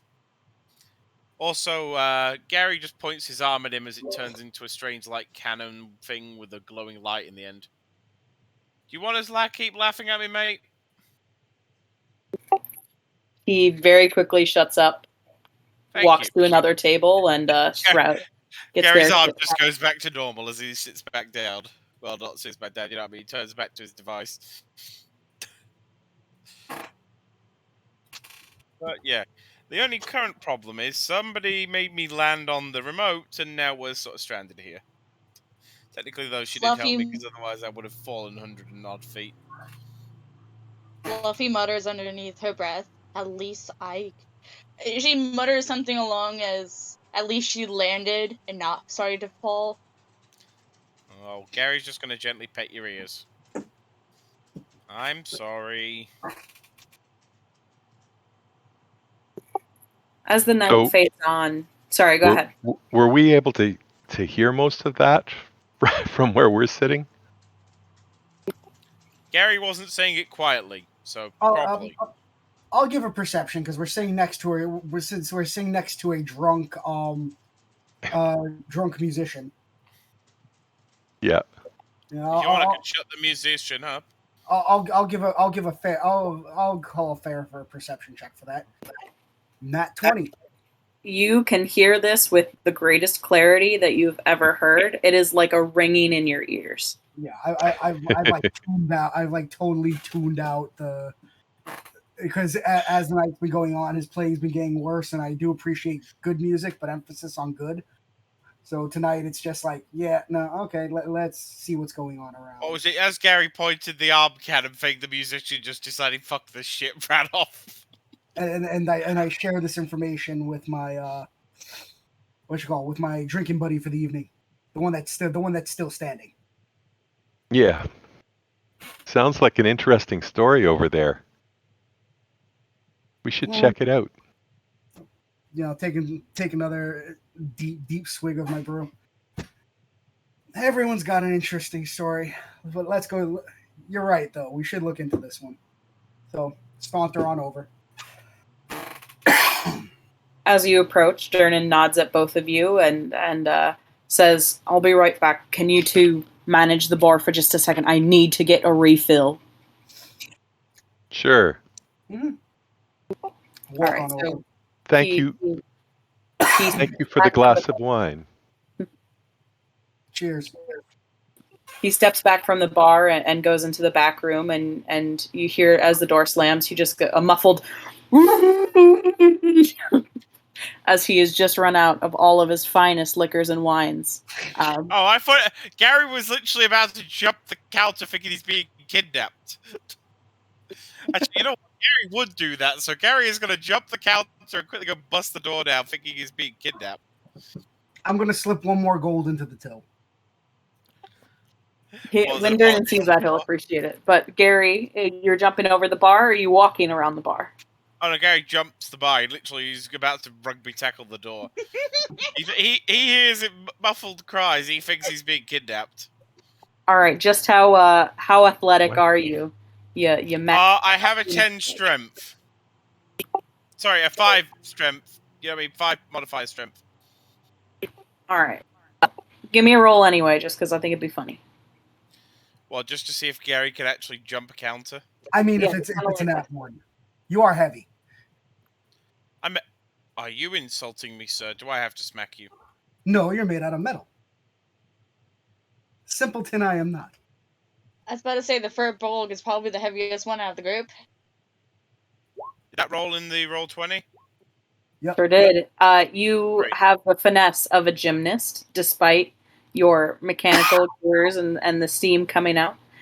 You push the door open and you see Durnan, nearly a puddle of tears with how frustrated he is. But he looks at you and he closes the door and says, "I would like a moment alone." Oh, sorry, I thought you were being kidnapped. All right. Would some extra gold possibly help? He opens the door just a crack, just enough to stick his hand out, and does a gimme gesture. Gary gives him 5 more gold. He takes the gold, he murmurs, "Thank you," and closes the door. All right. Okay. With that, before anybody else takes any other actions, let's call it 5-minute break to start. If anybody needs the bathroom, get a bite to eat, whatever, we will reconvene at 8:36. Thanks, guys. Copy that. Okay. Okay. Savannah, are you going anywhere, or are you just? No, I'm gonna stay here. I'm gonna eat while we're taking a break, though. If anybody has any questions or concerns, let's chat. Not a concern, but a suggestion. One thing that I did for my game, just because of the fact that it was easier for everybody for note taking, to give us, and you don't have to do it right now, but for like next session, just put in handouts and make each one, like, put our name on it and make each one editable by us, so we can keep notes in game and you'd be able to see what notes, if there's anything. That's a great idea. I should do that. All right, let me create those handouts right now. No problem. And I later normally on, I can take help notes, you. but I wasn't taking notes this time. I normally take notes on the end. Yeah, like later on, I could. Real quick. Thank you, everybody who's been joining me. If this is a break, so if you want to step out and get something real quick, if you need to do something real quick, go ahead. Thank you again, Alien Conglomeration. Thank you again, Alien Gathering. Thank you, Erica. Thank you, Rogue Girl. And thank you, Shanola. I'm so sorry. Shanola. But yeah. Thank you again. I'll be back in a few. It was like, it popped into my head when I saw this, and I'm like, yeah, maybe me. I'm like, let me suggest it. No, I really So, appreciate it. So what level? I'm a ranger. Rangers doesn't have spells. Rangers don't have spells, right? They do. Thanks for joining, La Kaylee and Ludnere and Soy Clubberville. Just editing Last my minute edits. Got it. character sheet. I also posted a picture of what generally you can think what Fluffy looks like. But also, granted, is a young, Stop it. late teens, early adult, but she is 7 feet tall. She is not small. Flower, you ever hear of Hero Forge? No. Check it out. You can build a custom piece and then save it as a screenshot. Oh wait, I think I have. Yes. Yes, it's a little miniature thing. Yeah, I was playing on this. I was going to make my DM a custom little thing last time we were doing it, but he was very distinct, saying, "Do not spend that much money on me. Just make one yourself." I'm like, okay. Oh, that is the creepiest thing I've ever seen. That's the creepiest smile. Can we not have that smile, please?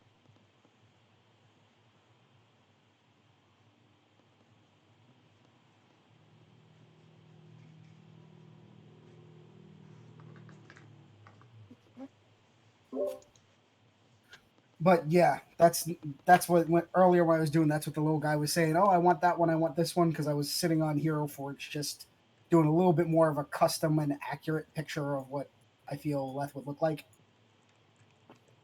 How do you change genders? Oh, there we go. Found it. Okay. Drew, pronounce your character's name for me one more time. Leth. Leth. Got it. Yeah. Think Dante's Inferno, if you've read it. River Leth. Have not read it, but very familiar with it. So very yeah, cool. Greek mythology. I just went Dante's Inferno because that's what popped into my head first. But Greek mythology, if you've probably heard of it. Yes, absolutely.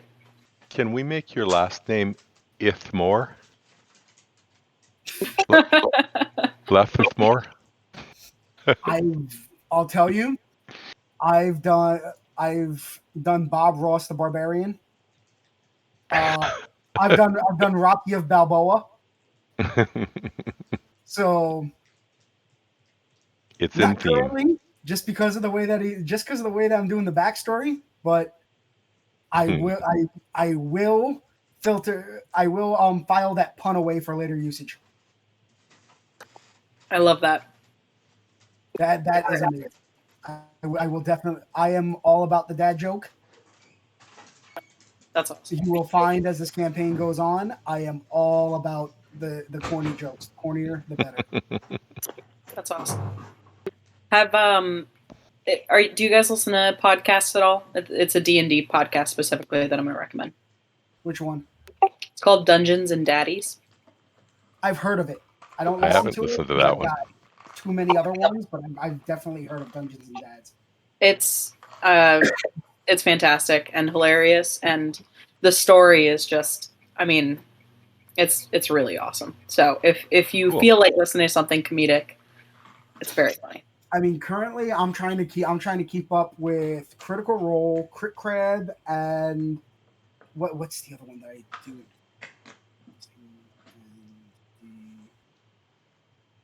Hold on, there's another one that I listen to.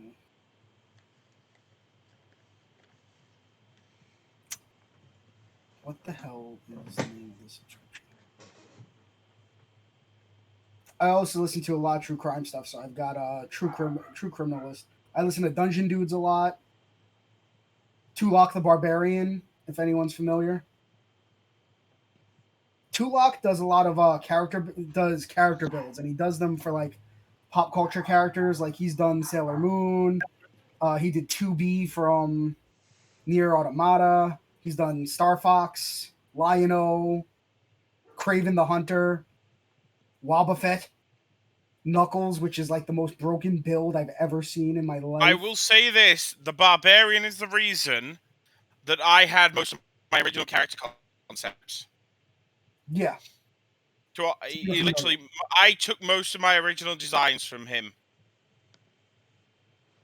The DM layer I listen to, I've got like for ideas for my campaign and for like working with it, I've got so many different D&D ones that it's like the Dungeons and Dads is on my list, but it's like so far on the bottom because I have to keep up with the rest of the stuff that it's like I don't blame you. All right. Do we have everybody back? Yeah, I'm back. I'm back. I'm back. I'm not. I'm totally not sitting here just listening. Cool. Well, full transparency with everybody. I don't have probably enough material to last us until 10, but I do want to give everybody the chance to kind of introduce their characters, their mannerisms. So I'm going to open up the bar. I'm going to let you guys interact with the bar, the people, the patrons, any way you'd like. Kind of create an essence for your character. If you have questions about Waterdeep, about the bar, about what you see, I'm happy to provide environment, but this is really just, I don't want to get into the story yet. I want you guys to just get a feel for each other. I think most of that character, learning about each other is more through your adventure. That's the only problem. Well, I mean, I'll figure right now where us two are still behind the bar, right? As of right now, yep. But Durnan is imminently coming back. Okay, so well, do you guys do the rest of you three come up to the bar for drinks and sit there while we're, slinging? I think we have I already hopped over to check if Durnan was okay. I thought he was being kidnapped. I kind of stare at Fluffy because I don't think I've seen anything like that before. Fearbold. I was going to say, don't call her a thing, because then Gary would probably have to punch you. Are Fearbold uncommon? They are uncommon. They're not the most common creatures, because they are of of giant descent. I will say, I was just going to say, in Waterdeep, Fearbolg are uncommon, not unheard of, not unseen. There are a small enclave of them over by the Field Ward, which most of the Waterdavians would know. Fluffy probably wouldn't know at this juncture. But there are families of Fearbolgs that live in the area. Okay. So So- okay, go ahead. Oh no, you continue. That's fine. So I'll go after. so I say so shiny, as I was saying, thanks for the wine. I don't often get to sample the best in the bar. Looking at Gary, of course. Oh, wait, Gary. Yeah, Gary was looking around like, who's shining? It's okay. Gary figured it would keep everyone happy and stop everyone from trying to shove him down the hole. Look, I may be made of metal, but I don't finger, I don't bounce. I dint. And you guys do not know how annoying it is to get dints out of this metal. It's pretty annoying to get dints out of anybody. Yeah. Yeah, well, more like squishy humans, but anyway. As our barkeep comes back, I'll make my way over to their table. Also, extend thanks, introduce myself, and pretty much ask. I'd ask what brought you here, but I'm afraid of the answer. So Me? I'll just ask. Yep. So I'll just ask you, how are you doing? No blood, no broken Fine, bones. and we were literally just passing through. I can see that. And through and through and through and through until you weren't. Good for your rankings. And I'll like kind of do one of those look up over at the remote. Interesting little interesting little device you got there. It's one of the things the guys back on the Citadel built. Only problem is, like I said, I crushed it with my ass. Fair enough. If I had a silver for every time that I crushed something with my ass, I'd be on the council. Oh, that's true. I think Gary would probably be on the council as well. It's just that I have a decent bit of money. I'm just trying to think what parts I would need and if this primitive backwater world would even have them. As you say, primitive backwater world. Several people who are just recently your friends but were previously your enemies, with pointy things pointed at you, turn and look at your table and kind of give you the stink eye. Hey, from where I'm from, this place is completely backwater. No offense. We have teleportation that's literally in a box. A tall orc woman kind of growls at you, and you get the distinct impression that she was not very impressed, even with your buying drinks for the whole bar. For crying out loud, you can't please Do I everyone. recognize this person? Nope. No, I'm you wouldn't surprised. recognize her. I won't. I'll just turn, do my bet, and do my do the hands up. Peace, friend. He's not from around here. No, He doesn't from know. And He doesn't know our ways. We don't know his. and while he's doing that, I'll turn to Shiny and say, you know what, unless you want to buy another round, you might want to be a little more friendly. I am. This is me being friendly. I turn from Fluffy has her head green. This is him being nice. Look, when you're growing up on a Citadel, well, I say growing up, cloned out of a bat and then literally thrown out into existence. But when you're on a Citadel full of you, and I'm talking like 5,000 of us nearly, trust me, this is friendly. You don't want to meet Gary Nidus. He literally is an embodiment of the god of war. He killed the previous one, stole his spear, and went on a fucking rampage murdering a bunch of dragons and other creatures. So trust me, when I say this is me being friendly, I'm being very serious.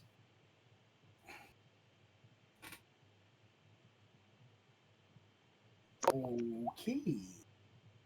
At that At point, this Leth literally just goes.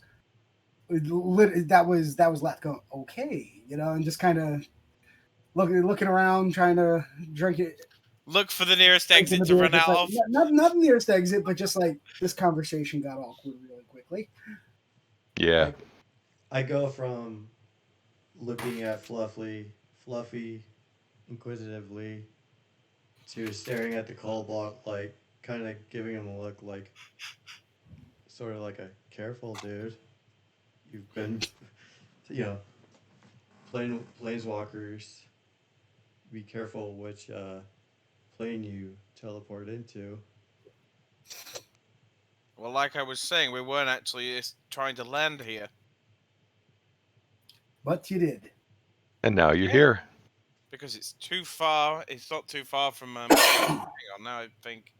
How far are we from Icewind Dale? Wait a minute, that's all the way up north, isn't it? We're all the way Yep. down the bottom of the south. Have you ever been here before? Personally, no, but others of my kind have. I know we're banned from a city called Baldur's Gate. Oh, cool. Yeah, it turns out they don't like you infesting the city with rats and also torturing the elite wizards to get them to send us originally to, well, the astral plane, but that's another matter entirely.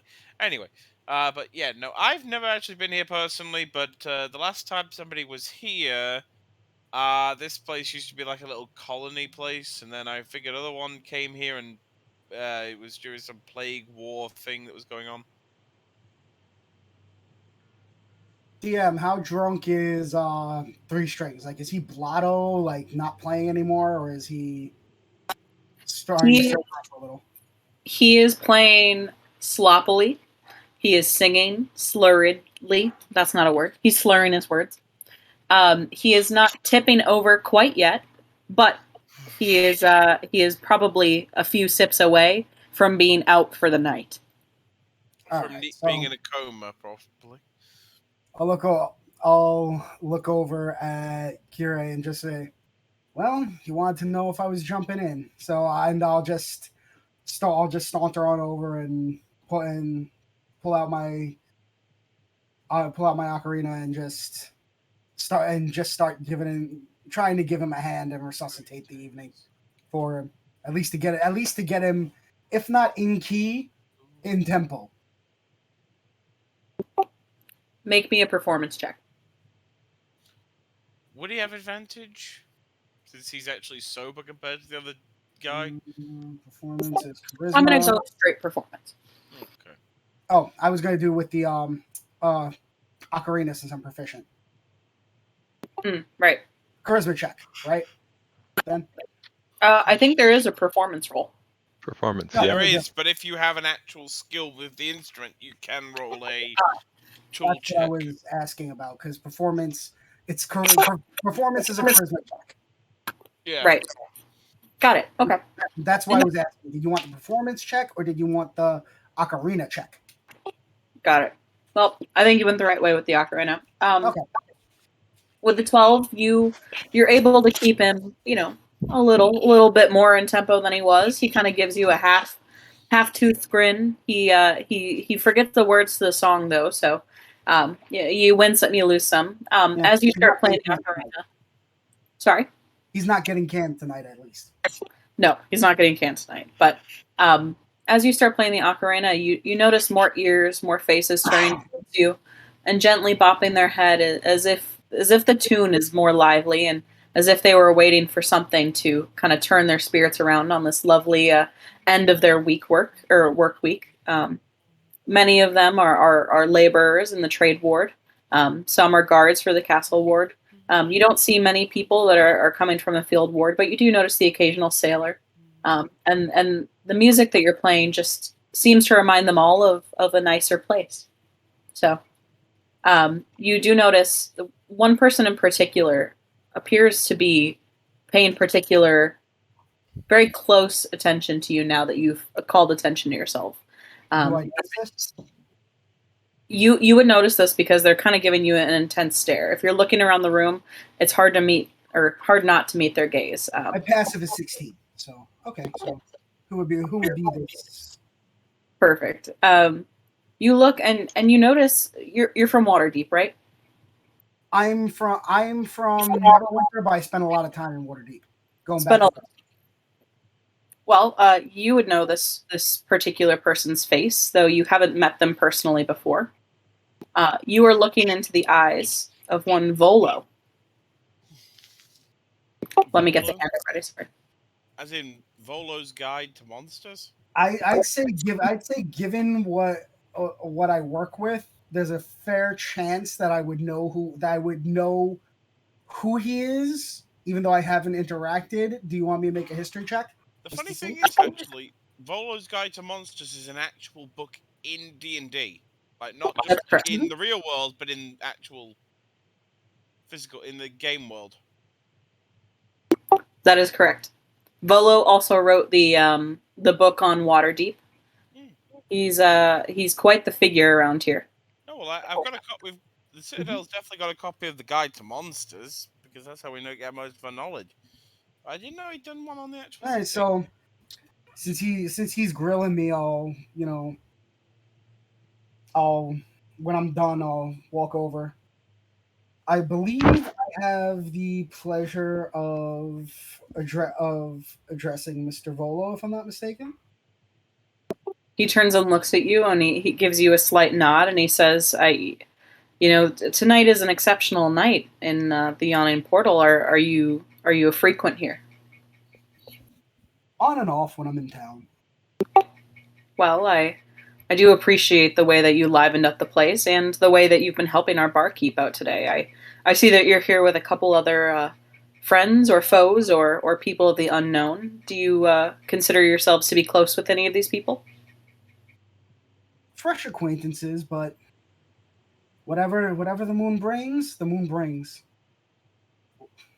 So we'll see what she has in store for me today, or tonight, I should say.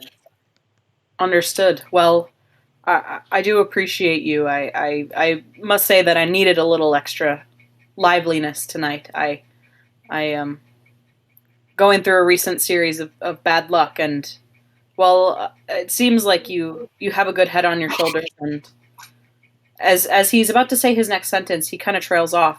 All of a sudden, you see the orc woman that was giving you dirty looks before, in particular Gary, dirty looks before, stand up, and she looks at all around with these vicious, furious, fervent eyes. Almost looks like she's about to rip someone's head off. And she screams, "How dare you insult me? How dare you insult my friend?" All Gary's cock and gonna eyebrow, Gary climbs and We're all what's going on over looking. there? Yeah. Who's she directing that at? Trick in the book. Basically, they start a bar fight, and then when all the shit's going down, they rob the till. Keep your eye on it. Stand by 1 second. I apologize for lost momentum.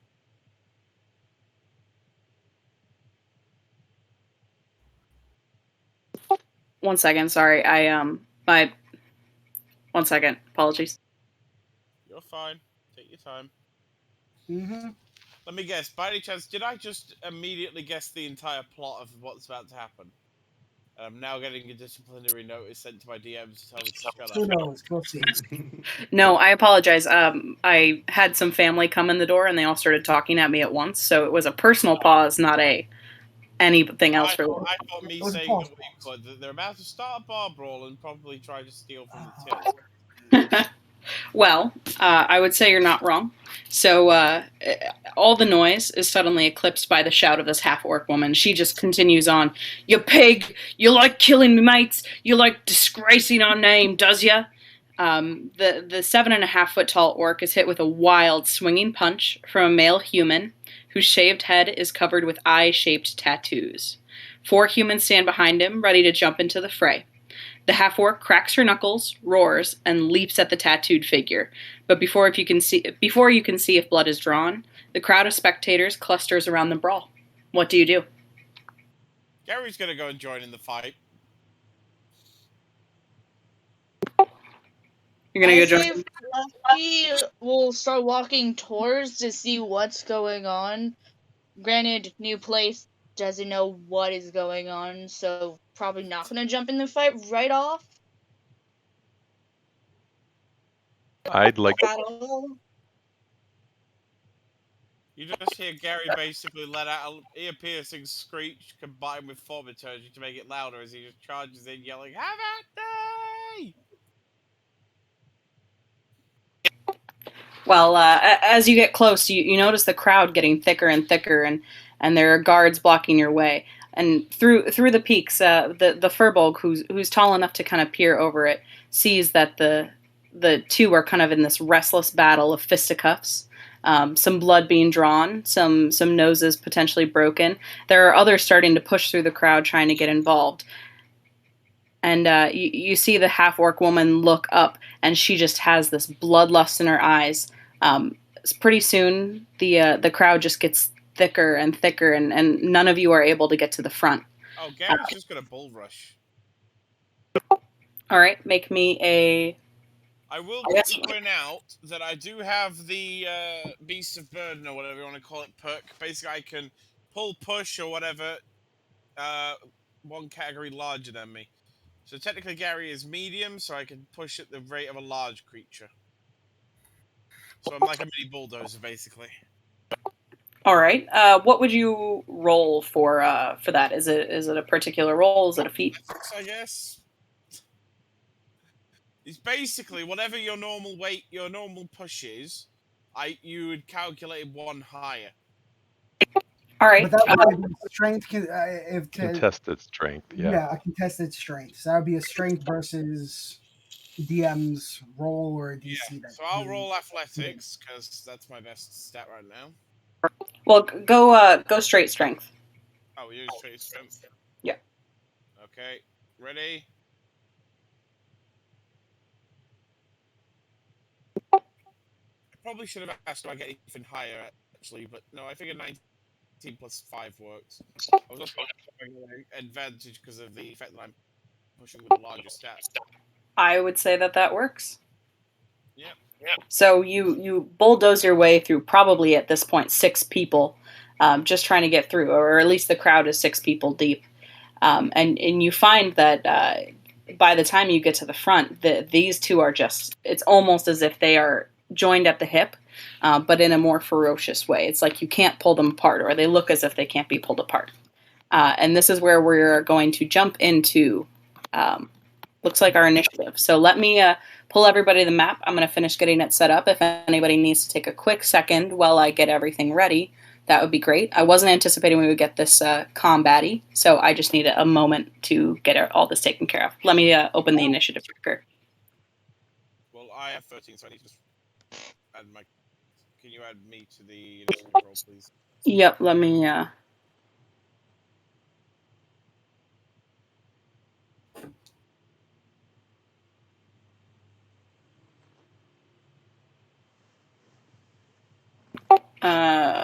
stand by. You know, I think there's one thing that's going to be quite funny here, right? How do I roll for initiative on this thing? Are you going to Give be her a second to fighting? get us to the actual map, and then we'll go through that because you could have it be put on your sheet. Okay. Correct. So just give me a second. If you guys want to take like 5 or 10 while I get this battle map set up, we'll roll initiative once we get back. You know, I just have one quick thing, right? There's a slight problem with me fighting these people. I have what's called the iron fists, basically. Because my fists are made of iron. Well, technically it's steel, but you know. So as soon as I punch, wouldn't I crack all the bones in their hand if I made contact with their hand? Well, we might need to talk about that because that seems a little unbalanced for a first level. Oh no! It's a racial thing because I'm made of metal. I'm just asking though, logically, if I made contact and like punched their hand and I won the, you know what I mean? Like if I won the armor class fight, you know what I mean? I can't find what it's called. Well, if we made contact, would I not break their bones because of the fact that I'm made of metal? I'm gonna say I guess that makes sense, but I'm gonna go with no because that again, for the sake of balance, it would be overpowered if I could just like break someone's bones by just punching them. Exactly. So we'll operate. What a monk does anyway, or a barbarian who's using a hammer. Right. We'll operate with normal rules. Okay.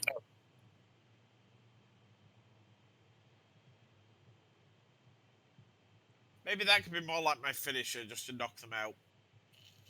Yeah, that could be your how do I want to do this.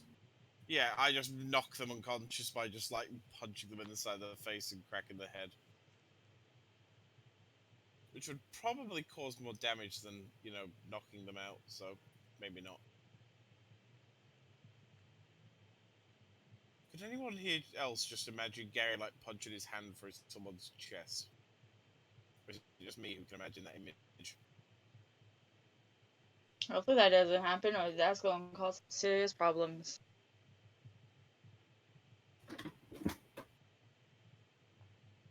So I'm trying to do the Warforge, but I can't get the Furbulk up. And I know I'm not spelling it wrong. Why is it not working? What are you looking for?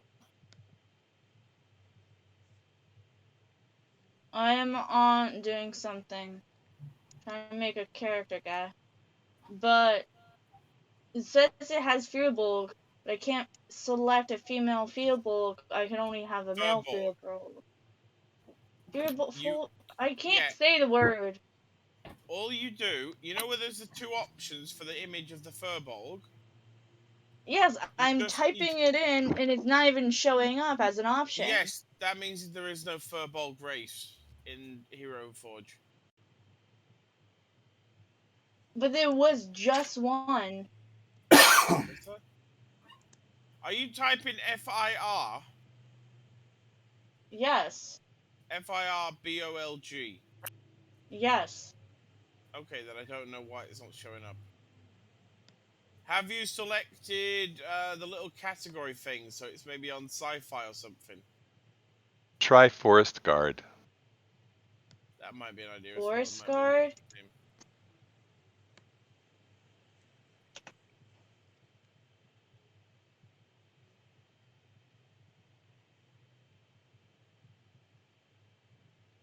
Oh, there it is.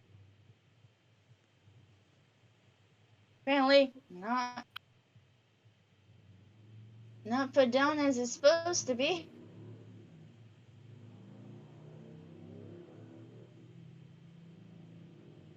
Looks like it's close to being a Furbolg.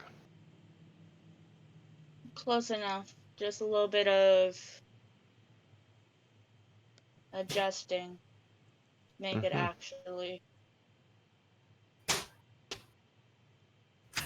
Thank you for joining, dinking around, and Impressiona. That's probably the closest to the face.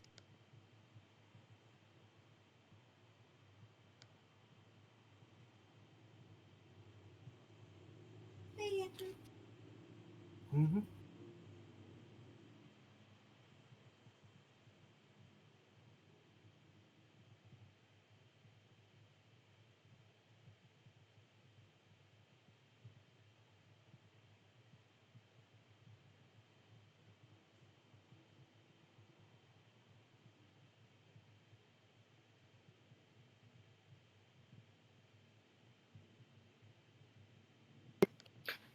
Hey, is everybody here?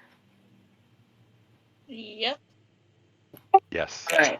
Yes, I am yeah. realizing that I might be in a little bit more over my head than I realized. Looks like there's a little bit more to the combat than initially planned. So I sincerely apologize. I was not intending on ending this way.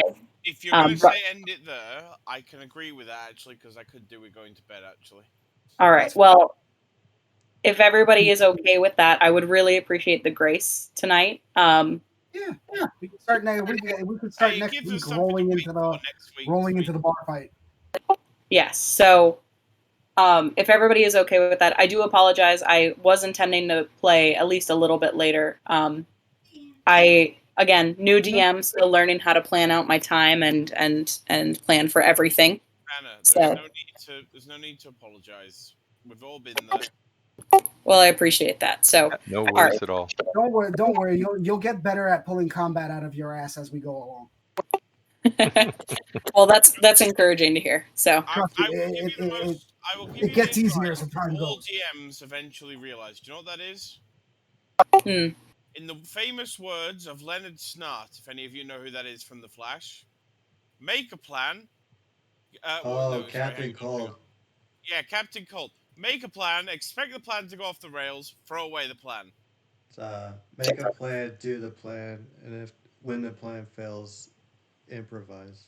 Throw away the plan and improvise, basically, yeah. Yep. Well, that is a good lesson to learn. That's coming from a career criminal bank robber who's fucking travels in time. So trust me, if he says it, it's gotta be true. Hey, the rogues aren't as bad as most. Hey, he's the only person who he proved that there are no strings on him. He literally blew up the time agency. They were That meant to is have true. ultimate control over all of humanity and all of time, and he basically just goes "fuck you, bitches" and blows the citadel up. But all right, Well, good lessons learned. I really appreciate you guys. I had a great time. I hope you guys also had a nice time. Mhm. is it Monday yet? Thank you very Right. much. Well, see you all tomorrow then for session number 2. Tomorrow, you're crazy, man. Oh, I Well, am indeed because I yeah, already have a Savannah, session if you tomorrow. want, I'll yeah, sure, come by my FedEx station. I'll definitely run. But whatchamacallit? Yeah, if you want, we can go over that. How my DM stuff is set up on Roll 20 now that we're ending a bit early. Okay. Yeah, I'm I going to bed, so I'll see you all next week. good with that. All right. You guys have a great night, a great week. If anybody has any questions, comments, concerns, feel free to reach out. If you, yeah, if you need anything, please reach out. And next week we will get in right off the bat with some combat. Yay, combat! Okay. Gary gets to punch Cool. somebody. All right. Bye, everyone. I'm going to stay Night, on. everyone. So, all right. Okay. Bye. Bye. Bye. Bye bye. Hasta lasagna. I have to make sure I join the right game now because I just went back into the Waterdeep one twice.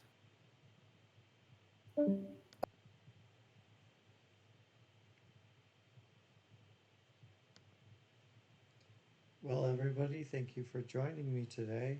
I hope you enjoyed session 0. Um, although that went straight into the campaign, but I hope you enjoyed your time today, and I'll see you next time at the same time, Monday at 7 Eastern, 4 Pacific. Thank you, and goodbye.